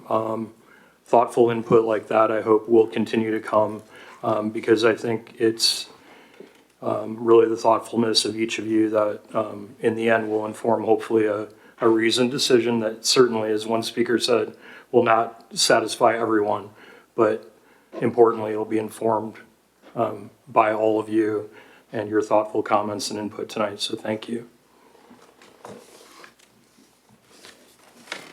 I was wondering if maybe we shouldn't hear from the members of the building committee that were kind enough to join us this evening as well. You want to do that before the board speaks? I think that would make sense. All right. Anyone wishing to speak? Anything in particular? Well, I think, unfortunately, if the newspaper printed everything that was relevant, it would be 2 or 3 times thicker on some editions. So they haven't printed everything, and they probably can't. But we have discussed as a board, as a building committee, that the new courtrooms, they're not going to want the board to meet there. It's been discussed several times. We've got the board meets here, the planning commission meets here, the BZA meets here. Other authorities may want to meet here, and it gets to be problematic because they have to do a very, very thorough sweep to make sure that it's safe to hold court in the next day. And when we first started this project, I believe I told Mr. Curry, I think we need to build maybe some open space in the basement large enough to have a second courtroom later in case we needed it. He said Judge Fleming had indicated that we thought one courtroom would do. The very first meeting we get together, Mr. Luke, who prosecuted here for years, said, I think you guys need to think about a second courtroom. And now Judge Fleming says, I'd like you to consider a second courtroom. So the building starts growing again. And I don't know how you do it on the back here, and I don't really know what the difference is of having this huge addition on the back of here that's really not going to satisfy all our space needs. What the difference of doing that with some kind of connection between it and a building just a little bit further down the hill that's separate. I don't really understand that too much, because whatever you do here, as one gentleman said, it's going to be hard to match the brick. We're going to need a couple 100,000 brick, 200,000 probably, at least 100,000 brick. I don't know where you're going to get those. Ron, would you please use? Okay, I'm sorry. I'm just, I get intimidated by these things. But I was thinking that this room could also be used as a courtroom later on for something civil, not a criminal case or something. But it would be the board meeting rooms later. County admin could go downstairs. None of those decisions have been made by this board. That's just my personal opinion. We've got to have a place to meet. And this could be utilized in case the heat or the air conditioning went down over there and we had to have a courtroom. So I don't know why this couldn't still be utilized as a courtroom. Just don't change the appearance too much. But as far as floating a bond, that does cost money. But we're going to have a bond, as Mr. Parrish pointed out, that's going to be paid off soon. We're also paying a lot of money for rent across the street that gives us less than adequate place to have our employees. So that money would then be incorporated into the projects. There will probably be a slight tax increase. Whether you put this huge addition on the back or you build a separate building, we don't have enough money in the bank. That's the fact of it. And of course, we always take donations. You can buy a brick with your name on it. I don't know about that. Well, That wouldn't meet architectural, historical. well, that building wouldn't be historical. Oh, okay. But I mean, there's several things we can do, but you know, the plan is to not just let this building sit and it can still be utilized. And what we're doing here tonight is exactly what we could be doing here 3 years from now. So that's my 2 cents worth. And there is a lot of stuff on board docs. There is a lot of information that we have put on there over time. And slowly but surely, we're trying to incorporate everybody's comments into what we're trying to do. It's difficult, it's nearly impossible, but we're working towards it. Mr. Carney? Well, excuse me. I'd like to thank you all so much for coming tonight and keeping this discussion going and keeping it robust. And I'd like to say that as we've been having this discussion tonight, I've been just jotting down some ideas. And we had a meeting September 11th that's been referenced where the judges came and constitutional officers.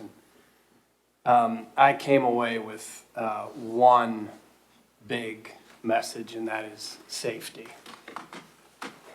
It is not a question of are we going to do something, it's when and how. These judges, the prosecutors, the people in this courthouse, they need safety. And the building committee, you know better than anybody else that that's 100% true. So I just wanted to thank the building committee for the massive amount of work that you guys have done. You guys have put in hours, untold, and we've talked about this a lot. And as we've been sitting here having this discussion, it is kind of gelling in my mind that I feel like we've kind of reached a sort of logical progression where I feel like this is the point where it would be a good idea to separate these work streams. Work streams. Yeah. So this is what I've been thinking during this discussion is that we have a building committee. We've got these old buildings. And these old buildings need a ton of work, as you guys know. We appropriated $1 million 2 years ago, year and a half ago, to fix the envelopes of these buildings. It is a complicated process, and you guys are working through it. You have that. And then you've got the courthouse. These are two different work streams. And so we've been sitting here having this discussion.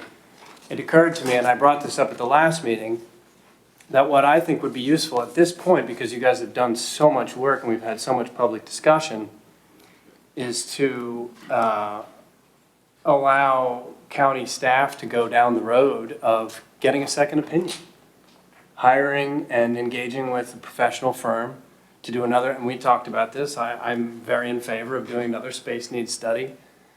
And what I picked up from the last meeting overwhelmingly is we need 2 courtrooms. We don't want to do what Fauquier and Loudon have done, which is all of a sudden we end up with a courthouse that's too small and somebody's got to get kicked out. And so it would not hurt us to do our due diligence and to get some more ideas on what we can do. And so in that process, I think a really good thing to do would be to follow the Supreme Court, the Virginia Supreme Court guidance on this. And the folks that were at the last meeting, which were constitutional officers and the judges, we could set up that advisory panel and have county staff sort of liaise between them, knowing that these tough decisions just come back to this board where we have to make the decisions like we're doing now. But at least at that point, we'd get some new ideas. We'd have another space study.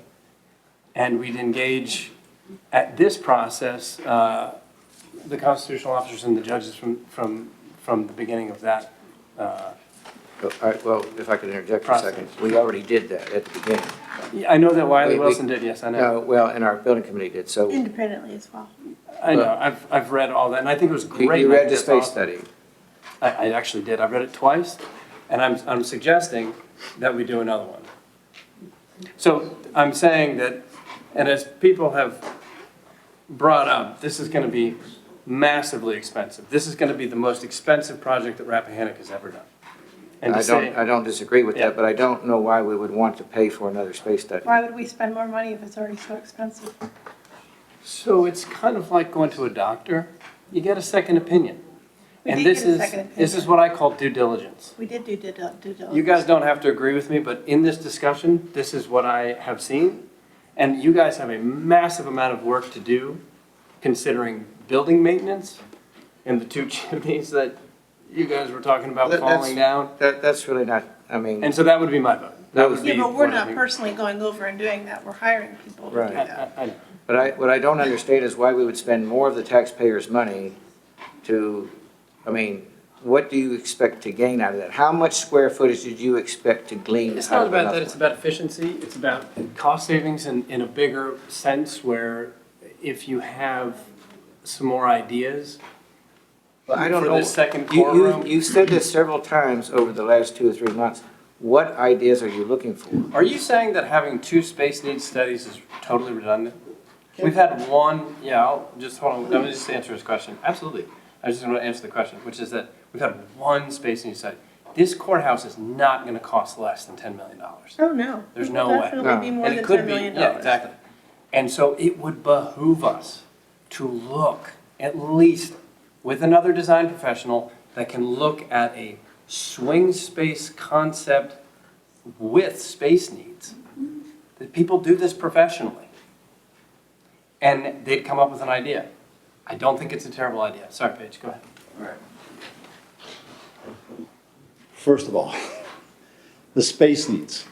You read that study twice. Hopefully what you would have found is, all right, that virtually there was no padding by any of the offices. There was no additional space more than what they already had. All right, there's little bits here and there. The registrar needed some more, but okay, there's really, what was driven that space requirement, there's 2 things. For county offices, it's the Kramer building, and don't quote me on the number, something like 7,000 square feet. It's Mr. Curry's admin office moving in here, and a room for the board to to meet. That is what added 10,000 square feet to the county's needs. All right? Now, you can say that we're going to continue to rent. You can leave Mr. Curry over there. I don't know how you're going to get around the board meeting room, but you could trim. But my point is, by having someone add up the same numbers, you're not going to get a different answer. Courthouse is a totally different situation. All right? You have space needs like 2 witness rooms, jury room, things like that.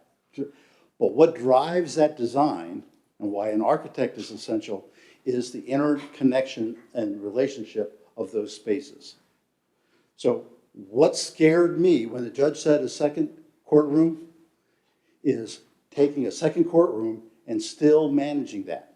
You're going to get a whole lot more corridor space to get the back from, so for the, take an example, the holding cells, so they can have behind the scenes access to both courtrooms, right? You could do, in other counties, you could stack them, you're buying an elevator. But the point is, on the courthouse, it really is an architectural design. It's not like adding up numbers or something like it did for the office space. Next point. So I believe doing another space study is a total waste of time. All right. Now, we are at a point architecturally, and this is what we've been trying to push, to get a new architectural contractor in place to start designing the courthouse. All right. Now that we have a second courtroom requirement, we need to lay that out. We have someone that knows that to lay that out. All right. So we can figure out, instead of 17 or 20 or 19,000 square feet, that courthouse is now going to have to be 22, 23, 24, 25. All right. Or whether that's on the back here. But we can, so my proposal, and we have found through our almost awarded historic restoration contract, he's got a sub, which is an architectural firm with a whole lot of credentials. Not saying that we'll still compete it, but we have found someone that could probably come in and give us architectural help for whether it is on the back here, whether it meets the interior department's ideas, or it's a new courthouse. But we need to get an architectural firm in place, all right, that can answer these questions. Because right now, we're sitting here shooting back and forth with no additional data. So my recommendation is accept the space, 1 digit, right number of zeros, all right? It's 20, 17, 22, somewhere in that range, all right? But authorize the building committee to move forward with an RFP to get an architectural firm in place that could either do on the back, out here, do options, and start getting some real work done. Otherwise, we are kicking the can down the road. And every day we don't do something, we talk about that risk that Connie and Art and the judges were talking about. Judge Cupp said it very, very well. All right? Every day we are sitting here with a risk that something could happen. We are incredibly, fortunately lucky that nothing has. All right? Crime is moving here. We're getting hardened criminals. I mean, the Fleming says 2 criminal courtrooms, not 1 for judicial, but be able to handle 2 criminal cases at the same time. That's a big deal. That tells me that he foresees a whole lot of criminal load, all right, more than what we've been seeing to date, which most people don't understand. Most people don't know that 70, 80% of our criminal cases, the perpetrators are coming from out of the county. Our rich people, like Tommy was talking about, they're chumming the water. The sharks are coming, all right? So anyway, my point though is a variation on your thought. Don't do the space study, but give us the authorization to start moving ahead with an architectural firm that can start answering these questions rather than talking back and forth. Yeah, so I'm not so hung up on the space study. I mean, your point is taken. We could have somebody come back and say, you need more space. Okay, well, the first one, that's not really the main thrust of what I'm saying is that I want county staff to do the RFP, not the building committee. That's what I want to have happen. Staff did do the RFP. No, I'm saying from here on out, I would like the building committee to focus on the maintenance of the buildings and have the process of the courthouse be managed by county staff to come straight back to the board so we can make this process more efficient. Because I agree, I think we need to be on it. And those buildings, it's a ton of work to do the maintenance side of it. We're And not doing the work, personally. I'm just That saying, contract is almost in place. okay, but the stuff that could, or, I'm not trying to manage what you guys do. I want to take this part, well, I'm not. I'm trying to take this part of this project, which is the courthouse. I want to direct county staff to do what I think that they could do, just get some fresh eyes on it, engage a design professional and architect, and come back to the board with it every month. Staff is there, he's the one that issued. This is my recommendation. So this is what I think that we should do so that we can be brought back to the board every month so that we can just keep moving on this. Because I think that safety is a critical issue. We've been keep moving on this until around June, when a majority of the board didn't show up for the stakeout that we had. And then y'all talked to the paper and said that you were having second thoughts. So it's anything that's not moving is because of that end of the table. I'm not blaming anything. No, I'm just telling you. It hasn't been on this end because we've been wanting to keep working on it. It's not lip service when I say thank you. I'm being serious. But you just We're on the same what you're trying to team do here. is put more work on Mr. Curry. You said you want county staff. He's the purchasing agent. He's been working. Let me finish speaking, sir. You constantly interrupt me. But the thing is, you just put more work on the county administrator, and we've been kind of like, I mean, these gentlemen got in their cars and they drove to Nelson County to appease some of y'all. They went to Madison County. They went to 2 or 3 other counties and looked at what was going on down there, and we don't have the same situation here. I'm not sure what we're fighting. I don't either. This is the thing that I don't understand. I'm not yelling at you. Well, I'm sorry, I spoke louder. Sometimes I don't need that, sometimes I do.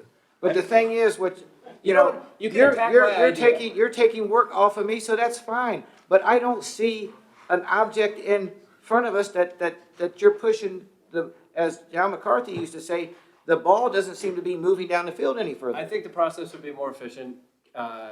Gary does have a background in engineering. He's done these kinds of projects in Gloucester. And I think that he would be agile. And I think because we'll bring it back before the board every month. I mean, we've had these quarterly meetings and we've had more meetings recently, but I just think that we could move this ball down the road. I'm being serious. You guys have done a ton of work and showed us, hey, this needs to happen. So what I'm suggesting is it would benefit the public to have another set of eyes, an architect, do something. All I'm suggesting we've had an architect and he's been with us the entire time.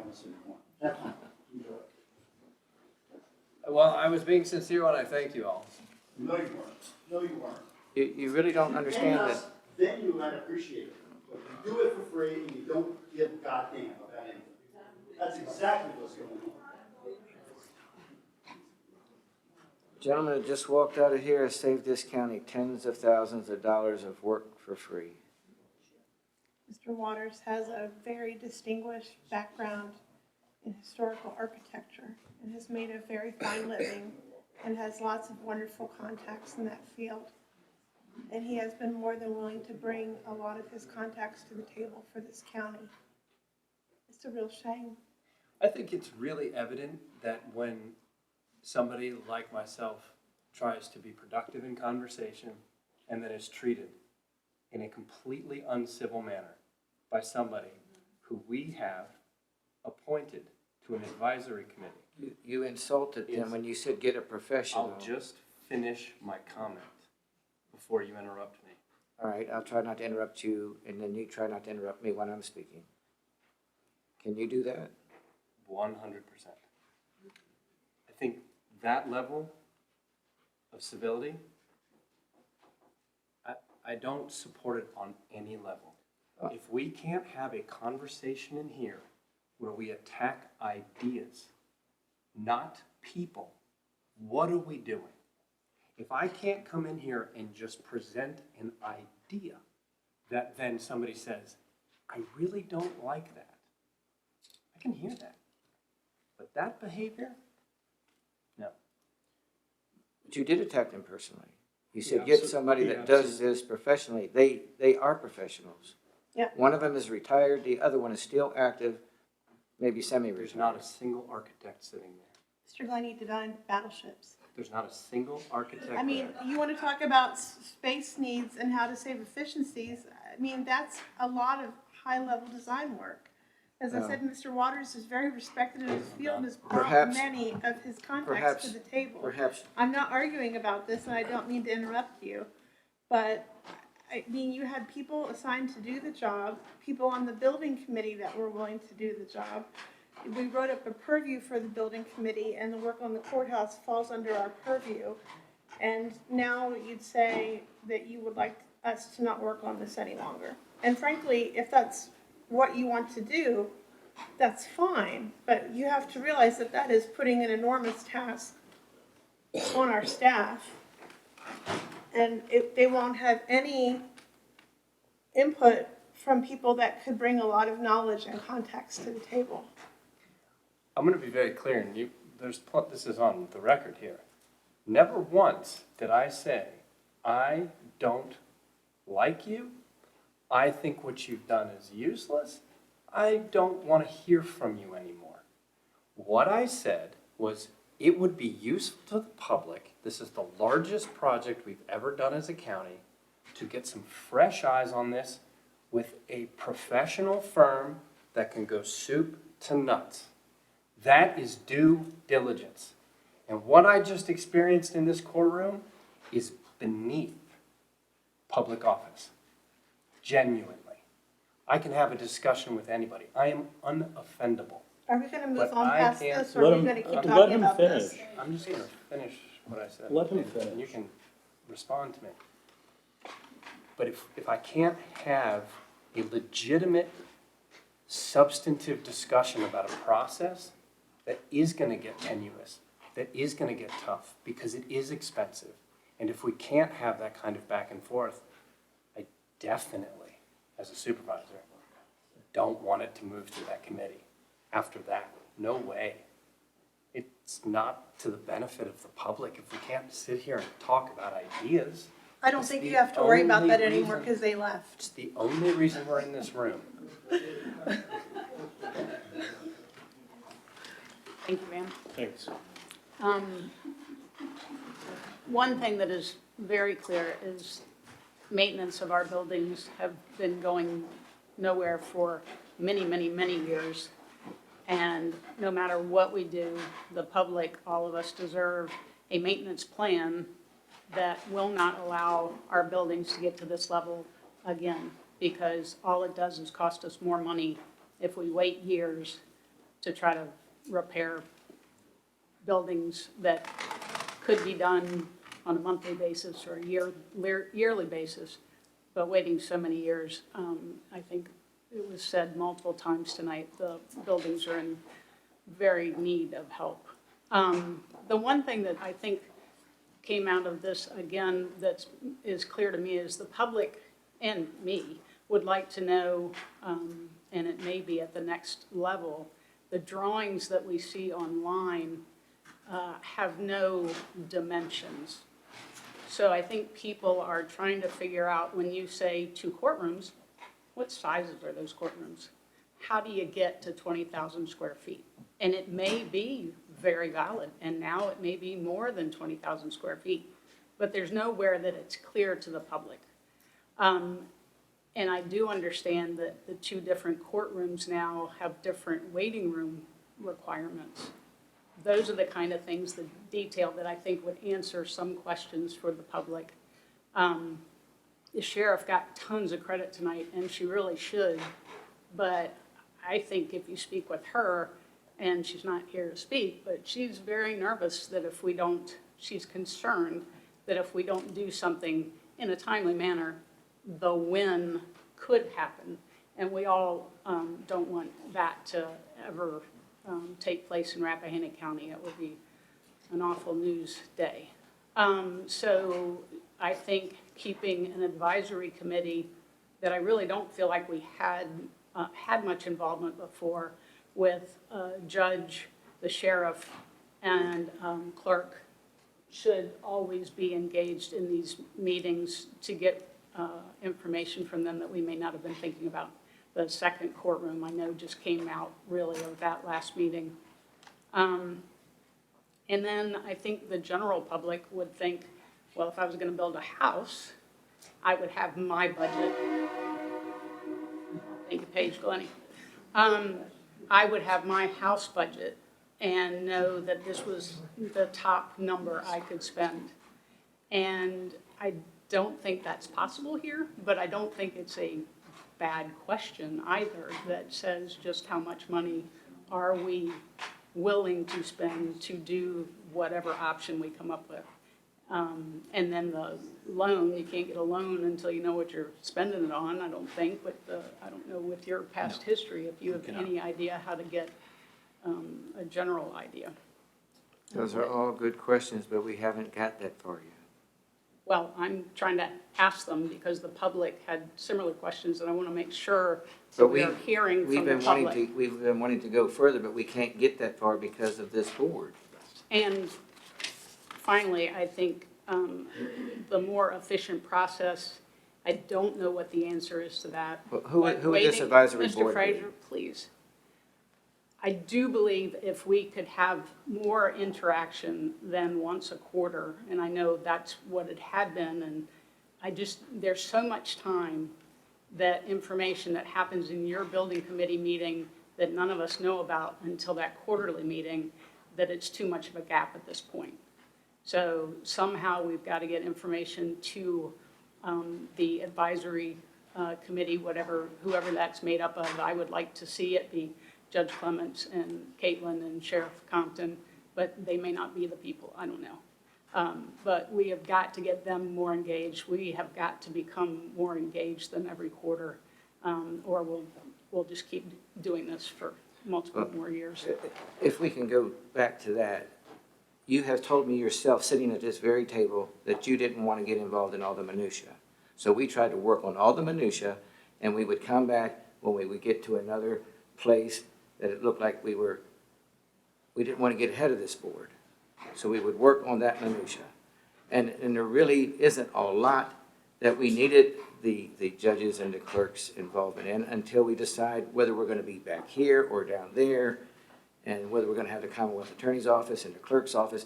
Those decisions have to be made by this board, and each time we got to a place, we came back to y'all, and we were told to keep going in that direction. So we thought that we were at a certain point, and that's when we met with the judges and the clerks, and that's fine. And they can advise their needs, but those needs have to have a physical shape. And that's where you have architects, and that's where you have people with building experience involved. But it looks like, especially since Mr. Parrish said something about an advisory body, and you've been saying something about an advisory body, and then Mr. Carney's comments, y'all had this planned out already, so I'd like to know who's going to be on the advisory body. So the Supreme Court guidance, which we've talked about, has like an icon for who should be on that advisory body, and it's constitutional officers and judges. Well, that's the direction that we were headed. Well, so my suggestion still stands, which is, Paige left the room being upset, but the concept is that we need to engage with an architect. And if my idea is that, this will be very efficient if county staff can do that with an advisory panel that he can ping off of and then bring it all back to this board every month, we can start to make some really quick progress. No, because y'all didn't want to do that 6 months ago. I'm just talking about right now. So we can do this now. All right. And I would suggest you get started then, since you've got it planned out.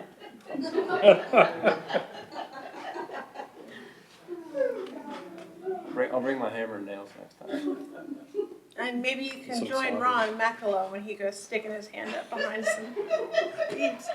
I'm not doing that. Ripping wood out of buildings. Is there a law against that? There seems like there ought to be a law against that. It probably is. Anyway, I just want to say thank you to everyone who came out this evening. It's always very instructive to hear what the public has to say, and I appreciate everyone in particular that took time to read through all the documentation and walk the green and review our progress to date. And I really do appreciate the comments that everyone brings to the committee and to the board. It's been a long road, and I know it is hard to keep sight of what our goal is. But at the end of the day, the other month I had family visiting from out of town who works in juvenile justice, and her courthouse was the site of an incident. And so that really put it in perspective to me when she visibly blanched when I told her what we have going on in our county.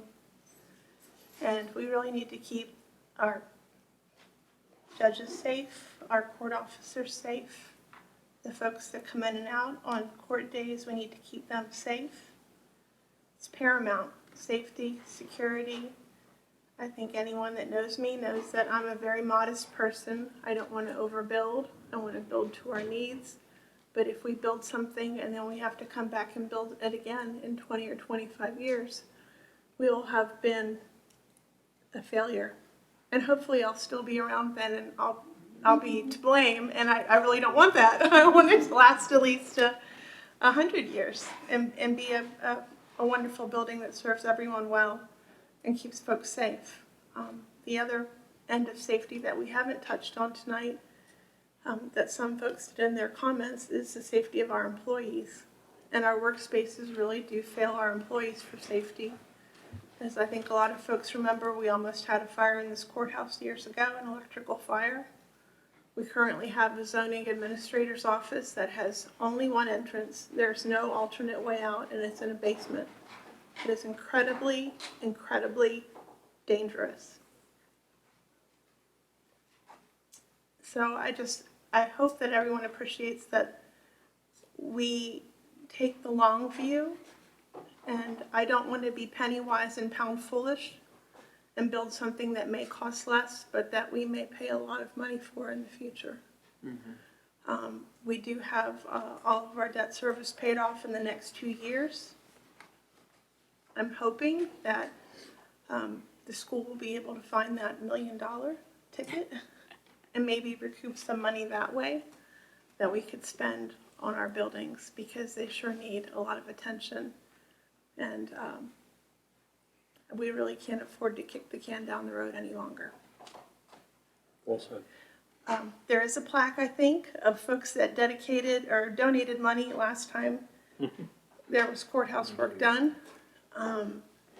There is also a historic specialist that I've spoken to in regards to the Sperryville project that's going on now, and she's offered to meet with the committee to see if there are ways we can leverage tax credits or anything of that nature for any of the restoration work that we're doing. And she's worked with Clark County previously.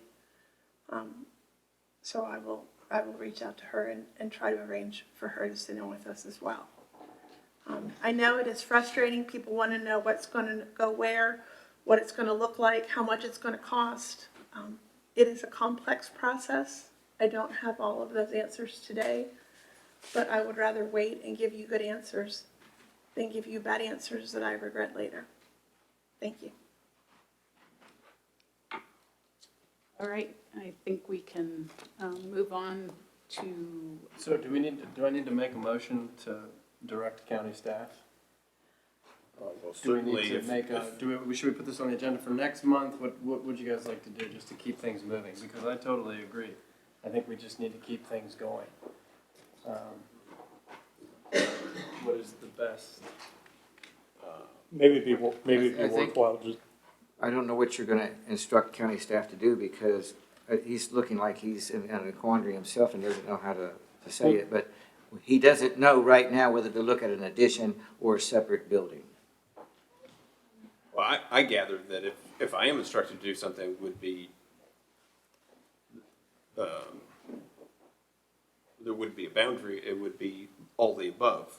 But my bigger concern is relative to the agenda and action, and I would this was a public comment period, Let's didn't just foresee action. Okay. Let's formulate, I mean, maybe since you took the initiative tonight to kind of frame sort of the going forward plan the way you did, add an agenda item in November, Yeah, sure, sounds good. Let's keep formulate it in some way I mean, that, I feel like we should keep a standing item going. I agree. So the next agenda item in old business, which is really only about, it talks about the exterior envelope part, that has action, but it's not about the courthouse part. So it's from a transparency perspective. Yeah, absolutely. Yeah, just add an agenda item to November, and Sounds good. and everyone will cool off, and then however that's formulated will be Sounds good. cool. So we need, there's action for this, project though, right? Old business number 1. Right. If we're there, I'd be happy to talk about that. Oh, I see. Let's move into that. Sorry. And I did note at 8:49 you lost your quorum. Yes, sir. And I'll note that.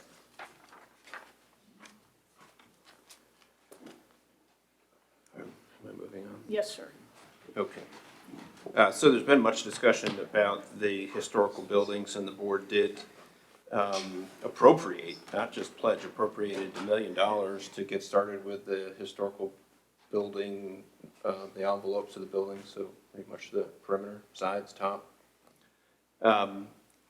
And most recently had provided authority to the building committee to specifically work on the jail and the old church. The steps they've taken to do that is to put an RFP on the street seeking historic restoration architectural services. They received a number of proposals, reviewed those proposals, sorted those proposals. One particular proposal from Legacy Architects in partnership with Glavine Homes rose to the top. They've been negotiating with that company for a little while now. Part of that process involved a side project to have the principal with Legacy take a very cursory look at the jail and old church as input to being able to better negotiate the ultimate scope and fee that will need to happen for the actual full inspection, full design, et cetera, of those buildings. Knowing that sight unseen, it'd be kind of hard to have that negotiation process. What I have before you here and attached is the proposal from Legacy Architecture. Perhaps you've looked at it before now, as well as a draft contract, which is very similar to the contract that we've used before with an architect, which really sets the terms and conditions and the hourly rates for that firm. And then it sets forth a process whereby task orders are then written within the general scope. So you can have a task order to do something at the jail, something at the church. And the building committee talked a lot about how those might be best broken up into pieces to be most efficient and et cetera on the design side, right? And so the services could run all the way from the design of the work, the development of documents to pre-select contractors to be eligible to bid on work, because the most important part of the historical envelope work is having the right people do the work, qualified contractors. So you go through pre-qualification process. Then you have those contractors bid on the work, and then you have this architect there while the work is being done and inspecting and making sure the work is being done appropriately. So what you have before you is simply the overall contract that would get Legacy and Glavine Homes under contract, and then the remaining task orders still need to be negotiated and worked out. Normally, my purchasing authority runs up to $25,000. It's expected that the entirety of this scope of work would exceed that. And that's why it's before you in order to make an award authorization.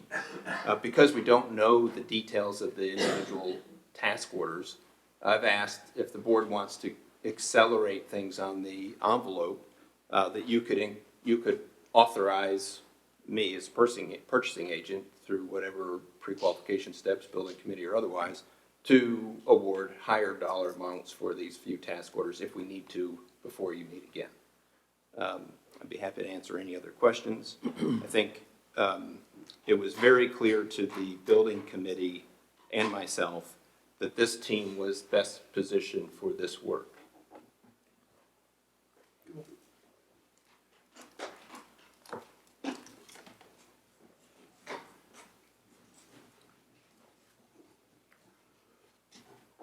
And could you, the latter part of your explanation where you talked about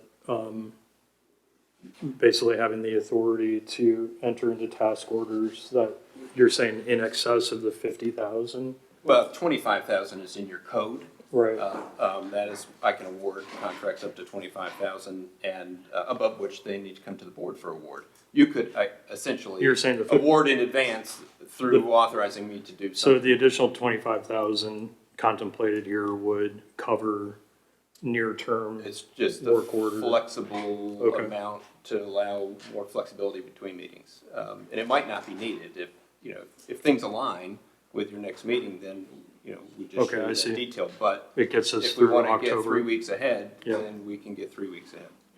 And you mentioned the jail specifically, and then the Methodist Church. The jail project goes back to the chimneys and all of that stuff, right? It's the entire envelope, so it Okay. is the masonry and the chimneys, it's the soffit, it's whatever needs to happen with the roof, it's the windows, which in their own right is difficult, and there've been many conversations, you have bars on windows, so do you get to them from the inside, from the Okay. outside? That's what the architect's for, to figure all that out.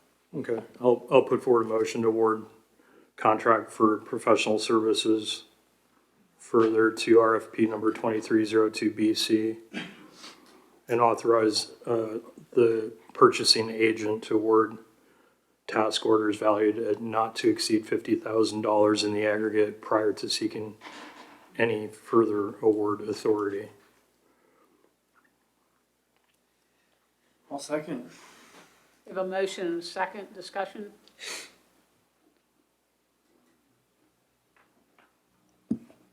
Hearing none, all those in favor say aye. Aye. Aye. Any opposed? Thank you.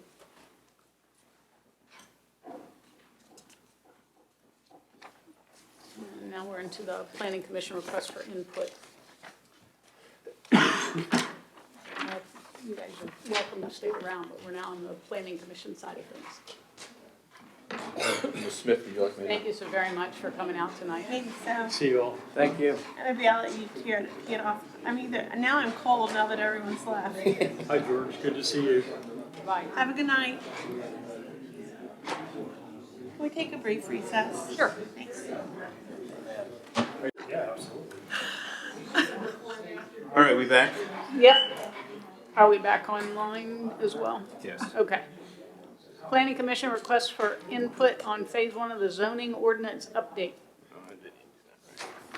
Okay, so as the board is aware, you authorized the Planning Commission to move forward with the Berkeley Group on review of the zoning ordinance. That's a massive undertaking, and so it's broken into multiple phases. And, you know, the community is special, and there was not a lot of appetite to have the Berkeley Group work on portions of the zoning ordinance that could change what I've called who can do what where, right? And so what they focused on in phase 1 is the more procedural processes in the zoning ordinance, how one goes about applying for things to A, make it more understandable, digestible, and B, more defensible when you make a decision ultimately, you know, thereafter. So in the Berkeley Group provided their initial presentation to the Planning Commission of I guess their initial output for phase 1 just a couple weeks ago. And that brought up a few questions from the Planning Commission as they were going through it. And Ms. Smith wanted to make sure that these were put forward to the board so she could get some feedback and bring it back to the Planning Commission, and then ultimately some direction to the Berkeley Group. So, you know, kind of early changes in trajectory or where we want to catch things and not wait till whole chapters are drafted and then say, well, we didn't want to do that. Thanks, Gary. And I would just say that this isn't something that I necessarily expect to have an answer on tonight, but I think that these are items that rose to such a level that the Planning Commission and I felt that to move them forward without board guidance really exceeded our authority, because they are true decisions, not just move this to here and that to there. So one of the items was the consideration of adding additional family division rights. There's been that same number in place since the 80s.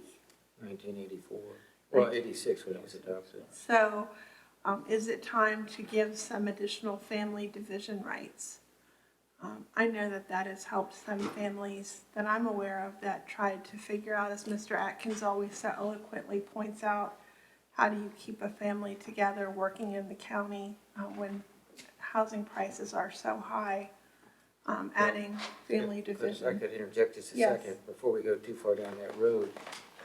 It's the number, it's just a magical number. We can pick a number from any time period, but the number is 5 lots from 1962, which is, as all of y'all know, the very first subdivision ordinance that was adopted in Rappahannock County. So you could change that number maybe, 5 lots.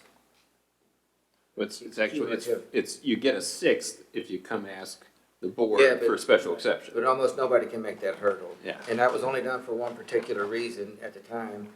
But again, you could either change that number, or you could change the number of lots that could be cut off. And there was one thing that we did that was both in the zoning ordinance and in the subdivision ordinance back.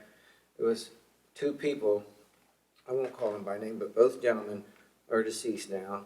Them and their wives, but they're both couples are gone. And they wanted to subdivide their property, but we have a limit of 1 lot, one family division in 12 months time period. Well, one of them had 5 children, and their property hadn't been subdivided since 1948 or whatever. And the other one probably even older than that, and they had 2 children. And I said, John, this is crazy. I said, it doesn't affect anybody else because, you know, if you have a lot that was created since 1962, I have one, you have one of them. Well, it's the first one in the door that gets it, you know. And then you got to wait 12 months to do it again. But this didn't affect anybody. So we changed it where it was supposed to say basically that if it didn't affect any other property owner, then they could get all the 5 lots at one time if they needed them. Well, it only got changed in either the zoning side or the subdivision side. It didn't get changed in both sides. So that's still got to be fixed. And I was trying to get that fixed 3 years ago and couldn't get it fixed. I don't know why we can't get things fixed when we know about it. But I'm telling you that that's still in there and that's got to be fixed. But you can fix, and it was Peter that told us that you could take 1984, for instance, or you could take, that was a time that this ordinance first was going through the planning phases, and then it was adopted in 86. Or you can stick to 66 or 62 or 73 or whatever you want to do. You can either change the number cumulative since a certain time period, or you can change the total, or you can do both. I guess my question, and I talked with Mr. Henry from the Planning Commission about this briefly a couple of weeks ago, and my question was whether or not there's any way to quantify,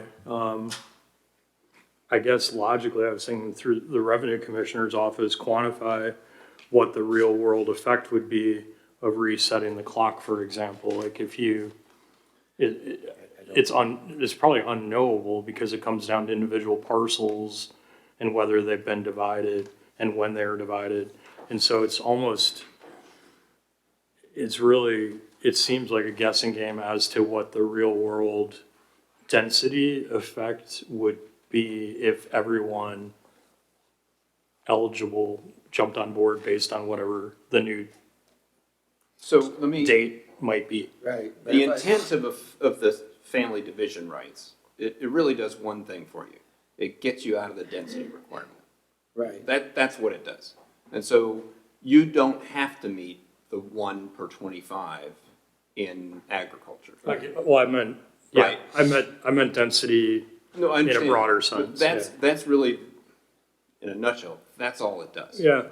And so it allows a person with a 100-acre parcel, for all practical purposes, to have more than 4 dwelling units on it for their kids in whatever shape. They would have to be bigger than 2 acres, which is the minimum acreage size, but it would allow them to have more. Any other person without family could take that 100 acres and have 4 dwelling units of any acreage size between, 2 and 100. But if it's a family, now all of a sudden, you don't have to worry about the density. You can have 8 2-acre parcels if you do it in the right order, and some are family and some are not, and that's what you're talking about. So to what extent do you want to waive the density requirement for the different zones you have? So for instance, I have a constituent who has 32 acres, and theirs was the 5th. Yours was the 5th. Yeah. And it's really tough for them, because they're sitting in the middle of 32 acres, and they have one daughter, they can't do it. Right. Well, they could do like a family apartment thing, but I can tell you one that's even crazier than that. On Viewtown Road, where I live, there's several parcels that are greater than 25 acres. They can't be cut. Or they might have one cut. And there was a parcel down the road that Captain Kimes had put together. He sold Christmas trees for years. He accumulated, I think it was 5 lots, put them together like pre-1966. And one of those lots, just every one of them had division rights of 5, but one of them was 14 acres and had 5 division rights. Yet I just prefaced my comments with the fact that there are a lot of lots on Viewtown Road that can't be cut that are twice that size. I should say the other thing you get out of is the road standards. And basically, for a family division, you're allowed to put a very substandard road. And so those are the 2 main things you get out of it. So if you open up the door, then you can have this whole number of family 2-acre lots down a really substandard road, which becomes a public safety issue, as you talked about. So there's this balance of what is the right mixture to be accommodating to families who have this issue that you're talking about, and providing for appropriate, community development. At 14 acres, it's still sitting there. It can still be divided unless you change something that makes it more restrictive than it is now. Well, and then, whether it's vested or not, who knows? Well, yeah, who knows? But so then we get into a whole different scenario. So my preference, if I got to make decisions, which I don't, would be to change the number that's allowed and not shift the date. Right. Because you can get into this exponential sort of thing then. So 5 just became 5 times 5? Whoa. Well, I guess that's what I was getting at, is it would be, if there was some way to know, like, at the maximum what we're talking about in terms of, call them new lots, and what that effect would be on the county, but it sounds like it's pretty, absent a very strong GIS system, et cetera, it'd be really hard to actually analyze that data in a reliable way, I'm pretty sure. I think it'd be very difficult. I think it'd be near impossible without having the parcel layer digitized. Right. But you could go back and look at the family divisions that have happened before, and then just try to make some estimates. Well, if everybody had 1 more or 2 more, here's the ceiling of what you might be doing, plus any new stuff out there. Did anybody propose just for discussion, a date, a reset date? We didn't discuss a date. I think you were talking I about. think numbers, El said Curry. that the density came into play with the December 1986 zoning ordinance. And so El said, well, why wouldn't you have the date the same for everything? I think you get into that exponential conversation if you move from 62 to 86. A lot of divisions probably happen between So you have to those start dates. thinking about how would you qualify it in an argument in court. Why did you move the date? So the date that they chose in 1984 when they were sitting around this table working on it was, that's their first subdivision ordinance, so we can track it from that. Do we have any way to know how many people have come to us to try to get that sixth special exception? I think anecdotally, we might be able to get some information. John might have some thoughts, and then the current zoning staff. But it's a hardship thing. It has to be something that's not shared by the other lot owners. Yeah, And totally. it's extremely difficult to make that leap that I need this extra lot and none of those other guys do. Well, Ms. Smith, what, is there a preference, like you suggested, you know, not that we needed to give you direction tonight, but is this something that, there's some pretty meaty stuff in here, so is there something that, would it be smart to come back and give direction for next month? Oh, yeah, this is definitely not a tonight answer. Okay. So, At the same time, Berkeley Group is like, you know, we're pulling the reins, right? They want to run, and we're like, whoa. I've already told them it doesn't happen that way in Rappahannock Yeah. County, that they're gonna have to wait. Was that I mean, if there was a headline coming out of your meeting, was the family subdivision?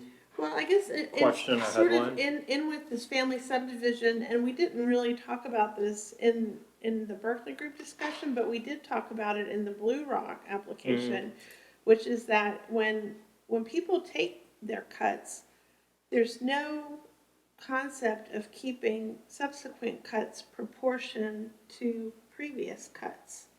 So you may go in and think that you are able to take a division and find that a property you used to be joined with has used up all those rights. That was the reason for the one for 12 months.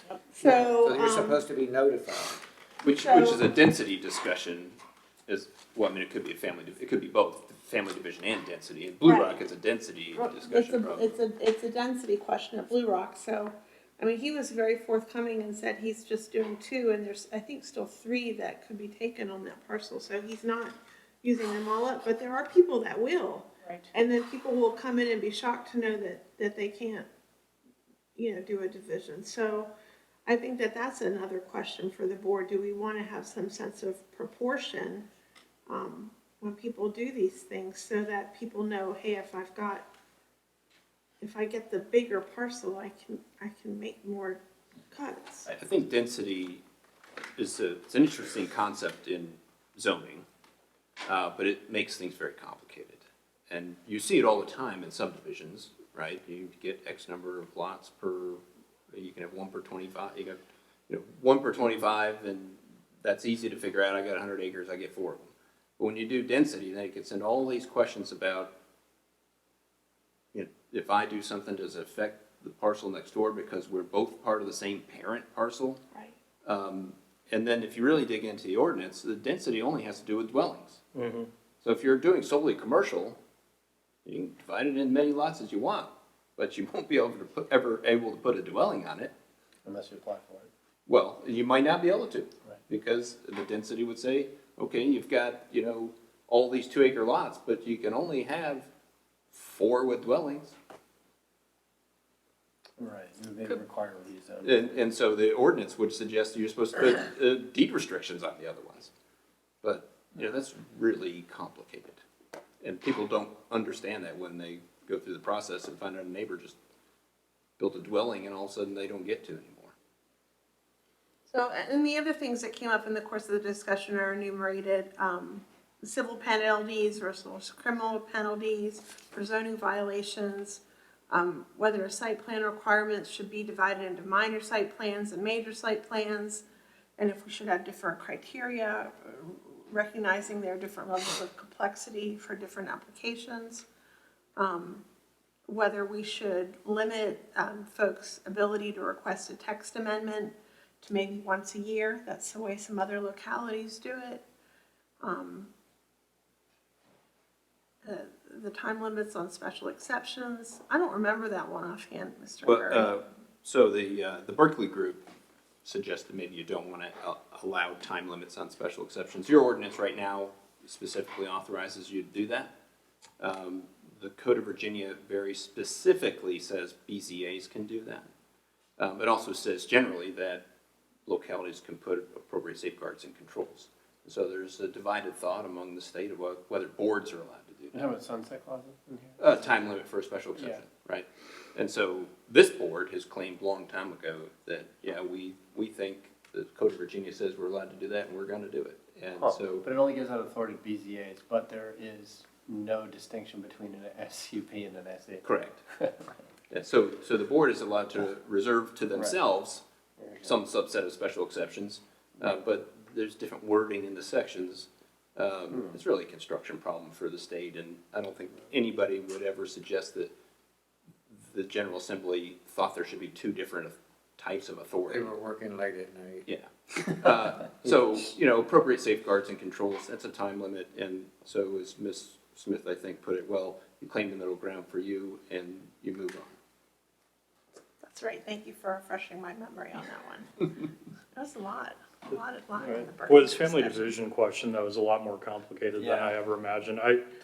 I remember, well, I thought I was making sense when I talked with people about the question of affordable housing. I'd always go back to that 1962 date.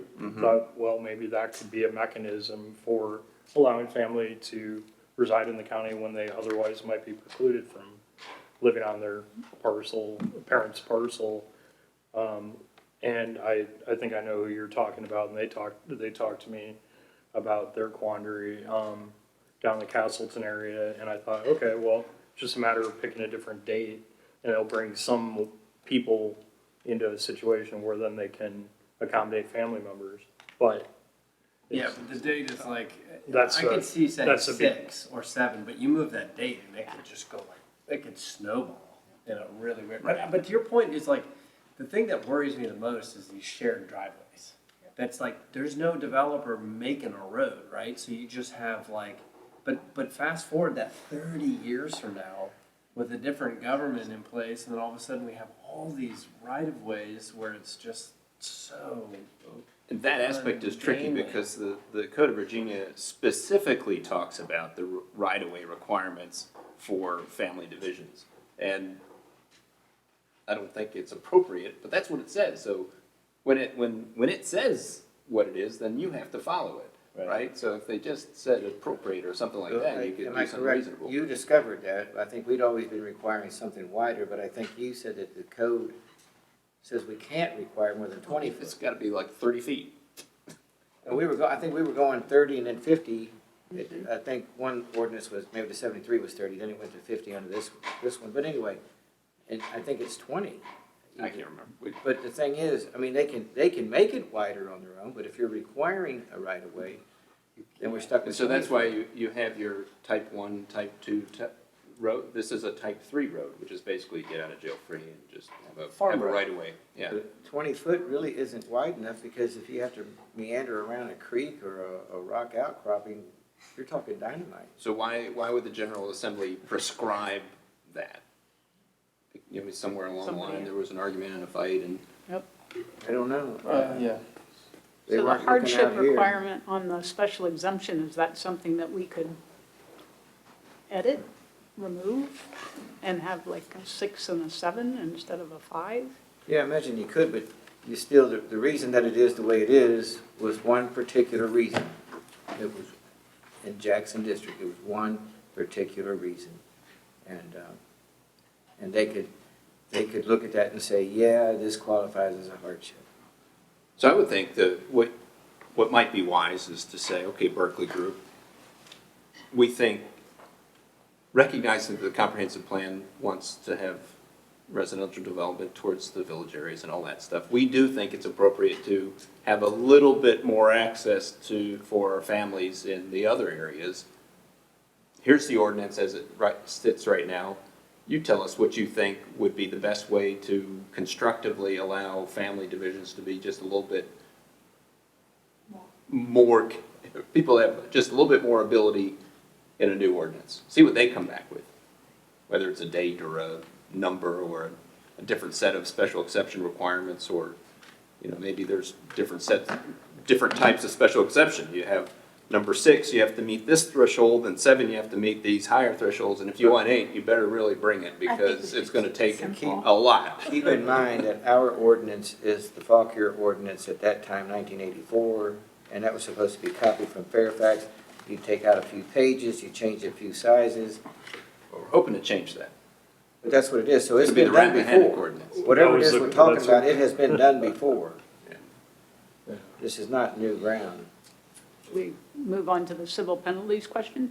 Yeah, and like I said, y'all don't need to, if you have questions, I'm happy to answer them, but these were just the items we felt like we needed instruction from the board on. Yeah, no, these are really interesting. Mr. Goff and I believe civil penalties is a very good tool for you to use How would they be? in a staggered approach, so we aren't necessarily, criminal court is a big deal, right? It'd be much nicer to be able to have some established civil penalties for things to, we always try to use the carrot and try to get what we want, but then you might have a small stick before you get to the big stick. Can you give me an example real quick of how you'd implement that? This draft is actually done in the document. If I jump over.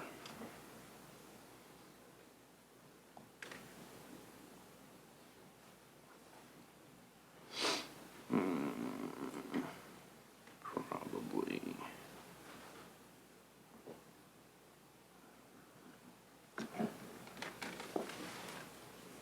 I'll probably not find it now, though. Do you have it on your memory? No? No. That's all right. Remedies and penalties for violation. There you go. Civil penalty and violation.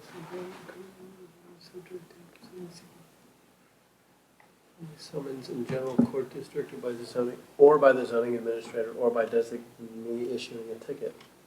I mean, this is a draft that they've proposed. Yeah, no, I just wanted to see an example of what they were talking about. And so it has established set of fines that, you know, if you meet the different thresholds and steps along the way, then. Okay.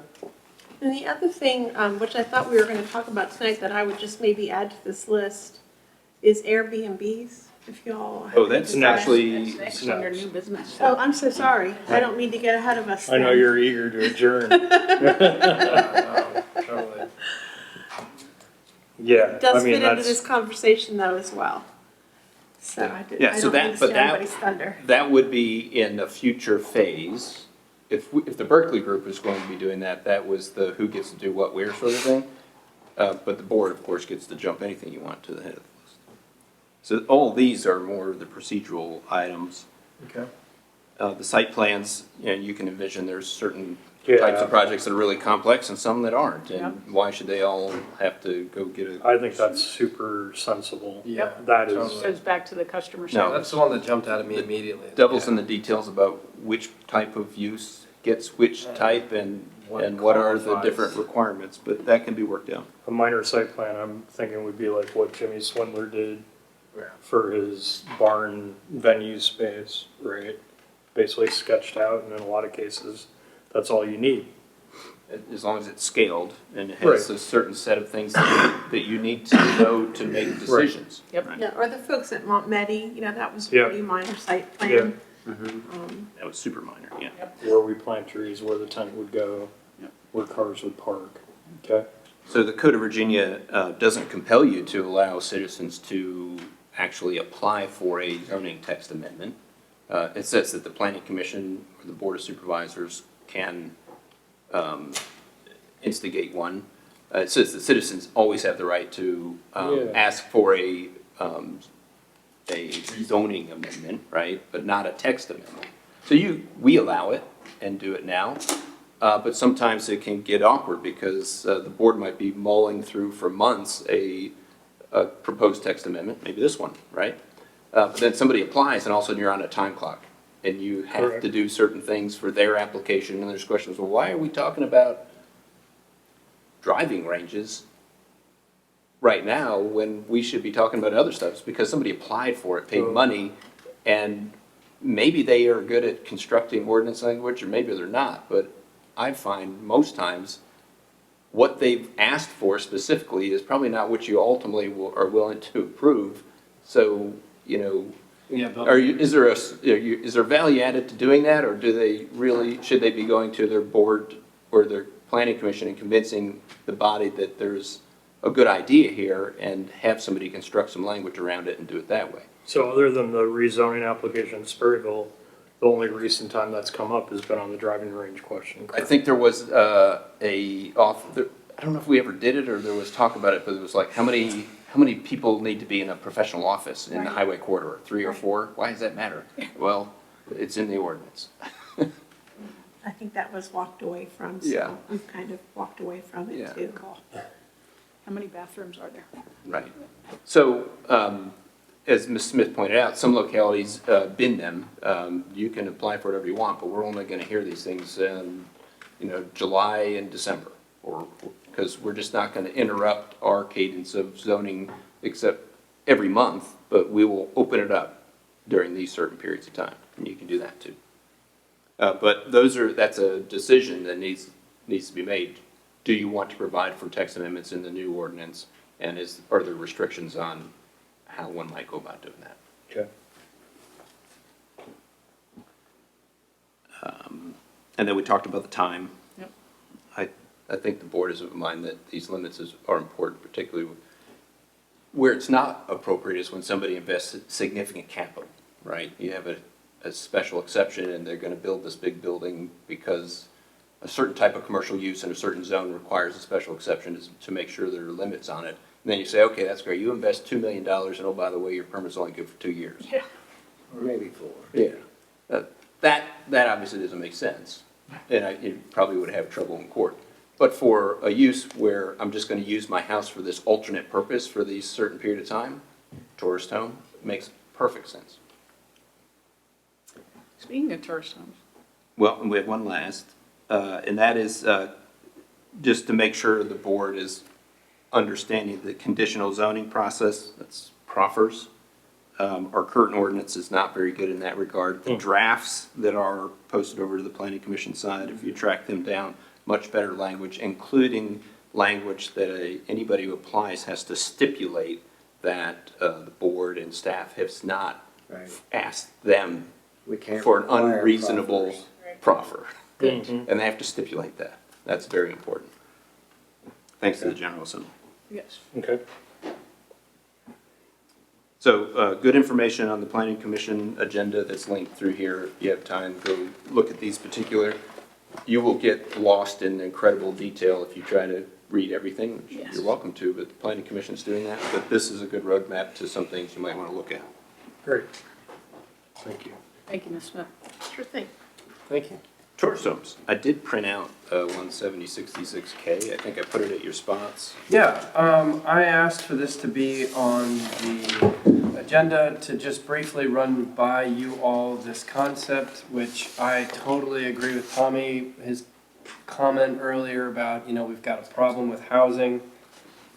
And it occurred to me that it could make a lot of sense to attach an ownership time period to any house that would apply for a tourist home. So for instance, you'd have to own a house for 2 years before you could make application.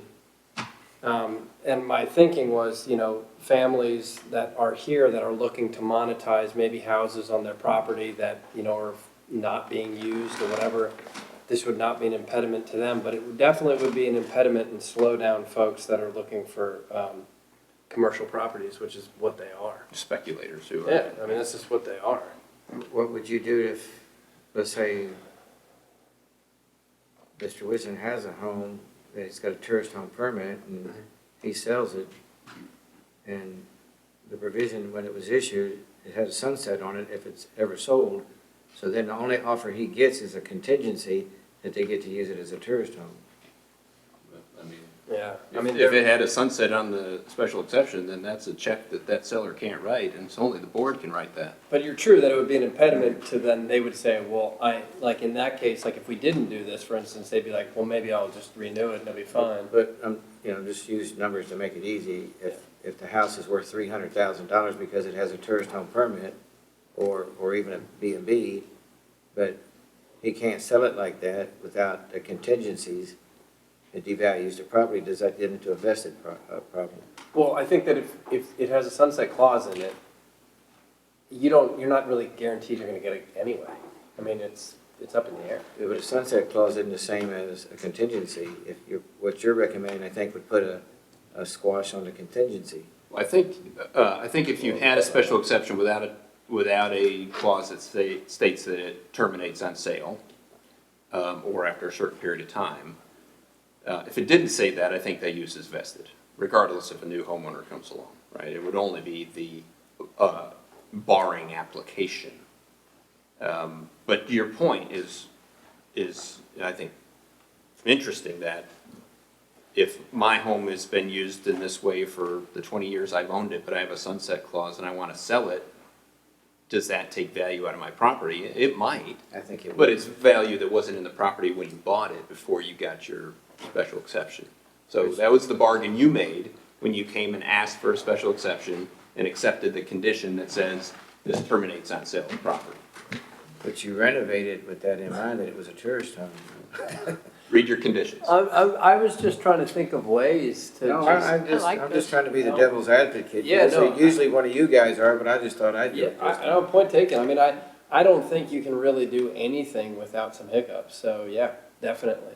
But I agree with Tommy. I know so many young people that I grew up with, like, I mean, it's impossible. And I see, because a lot of these folks come into the brewery. Yeah, back 3 or 4, no, it would be longer than 4 years ago, because Ms. Donahue, Roger Welch was on the board. So anyway, I don't know what I was up here for. And I walked in and I was talking to, it was several years ago now, because Sharon Dotson was the Commissioner of Revenue. Was John McCarthy the administrator? Yeah, probably was. So, but I was just talking, and we were talking about tourist homes and B&Bs. And I said, well, my personal feeling is that they're all just tax write-offs. I said, they don't make any money at it.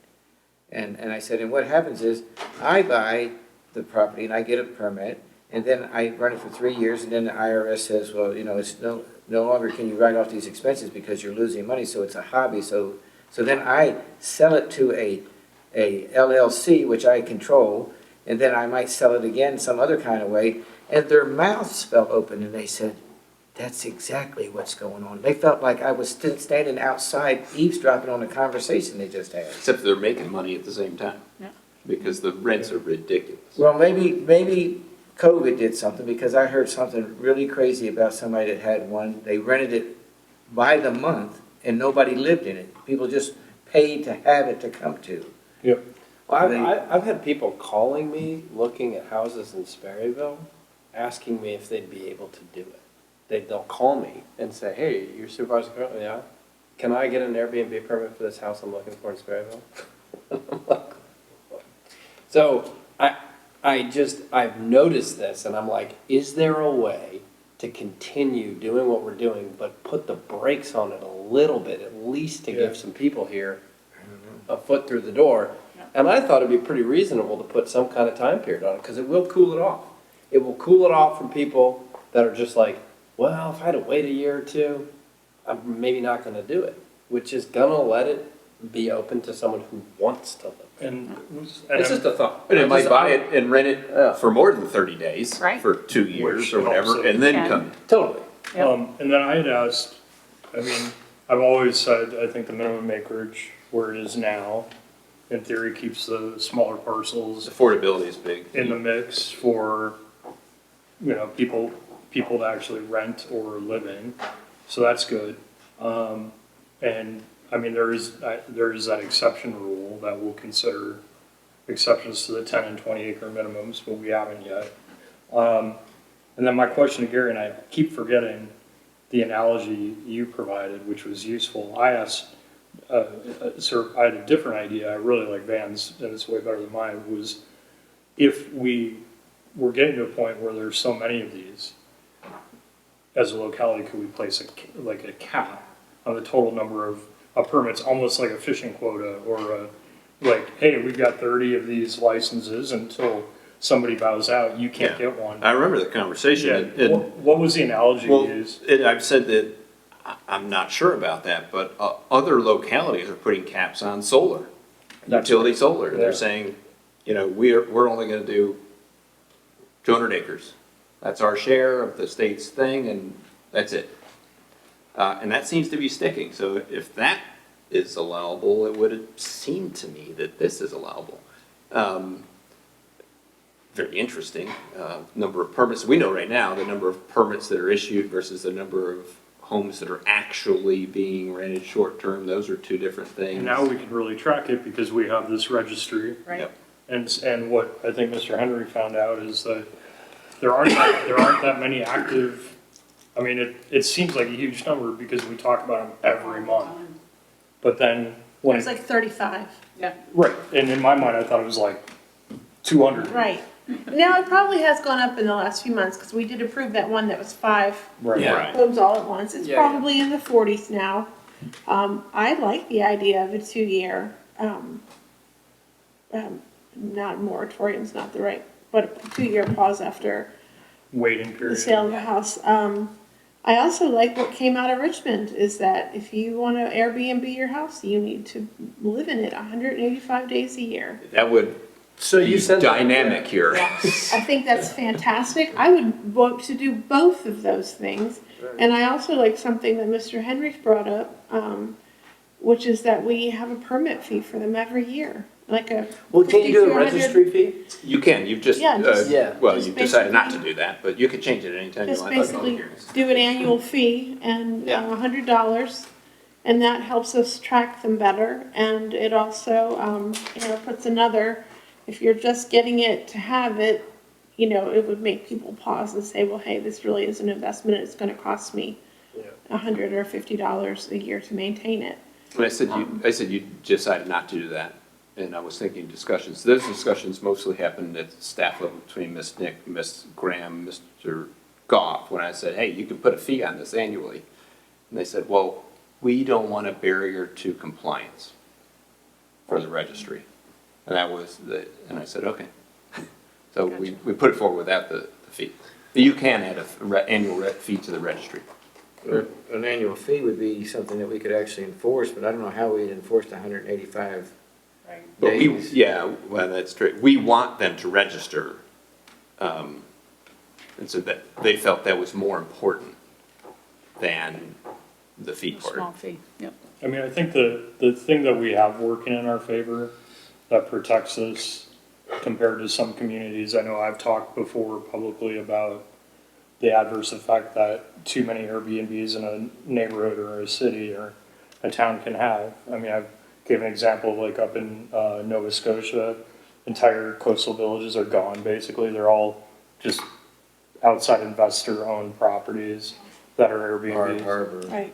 Yeah, places like that that are bereft of actual citizens and residents. Here, we're not all concentrated. The minimum acreage requirement is kind of a barrier to entry. In ag and conservation. In ag and conservation. But for sure there are, I'm trying to think, rural residential properties, for example. Chester Gap, Village Yeah. Residential, there's a Right, bunch up there. so that's where I think if these continue to proliferate, you could see a more significant sort of undermining of our housing stocks for citizens, people. Yeah, that's my primary Yeah, concern. yeah. But I think compared to some localities, I think we're not quite as threatened as I feared. And once that minimum acreage went back to 10 and 20 for ag and conservation, I definitely felt like, okay, at least the smaller properties in ag and conservation, and they're rare, that are small, I'm on one, are out of the Airbnb mix, and that's good. But I can't Airbnb my house. you cannot. Nope. 2 acres. Nope, I can't Airbnb mine. You can do it at night. Yeah. Who said, but now that you require registries and all that, I'll get caught. I'm in that weird zoning. I can't remember what because I'm on a half-acre lot in Woodville that was laid out in like 1798. Non-conforming. I can't remember what. You can Airbnb as long as they come dressed as pilgrims. All right. Well, it's super interesting This is a idea. great conversation. So, generally, the way you advance these sort of land use ideas is you ask the planning commission to put some meat on those bones. still- You got a lot If going y'all are of on. a mind to tighten the grip, I think that the planning commission can work up some language. That'd be awesome. Yeah, it'd be I great. just don't want to upset the apple cart or whatever the expression is. And if Berkeley Group's already on other priorities. Oh, yeah, they're focused on the procedural objective stuff. I think it'd be a good one because it's on everyone's mind, the stuff out of Richmond. We hear it from the citizens a lot. Yeah. Concerns. It's on everybody's mind. You And hear sent from, that email. others that say, I want to do this thing, how can I do it? Change your rules to make it easier. I was like, Richmond's all over it. It's happening. so are you gonna refer it by motion, just the general I'll make a conversation? motion to refer this to the planning commission for consideration and discussion. Specifically an ownership time period requirement in order to apply for a tourist home. Ownership holding period? Yeah, whatever that technical term would be. An ownership period in order to apply for a tourist home. I think we require 5 years to do the family division. Yeah, it'll be interesting to see what you guys discuss in terms of time periods. We have a motion, do I have a second? Second. Second, all those in favor say aye. Aye. Aye. Any opposed? Thank you. Only one thing left. Adjourn. Do I have a second? Second. All in favor? Aye. Aye. Thank you. Thanks, everyone. Guys. My goodness.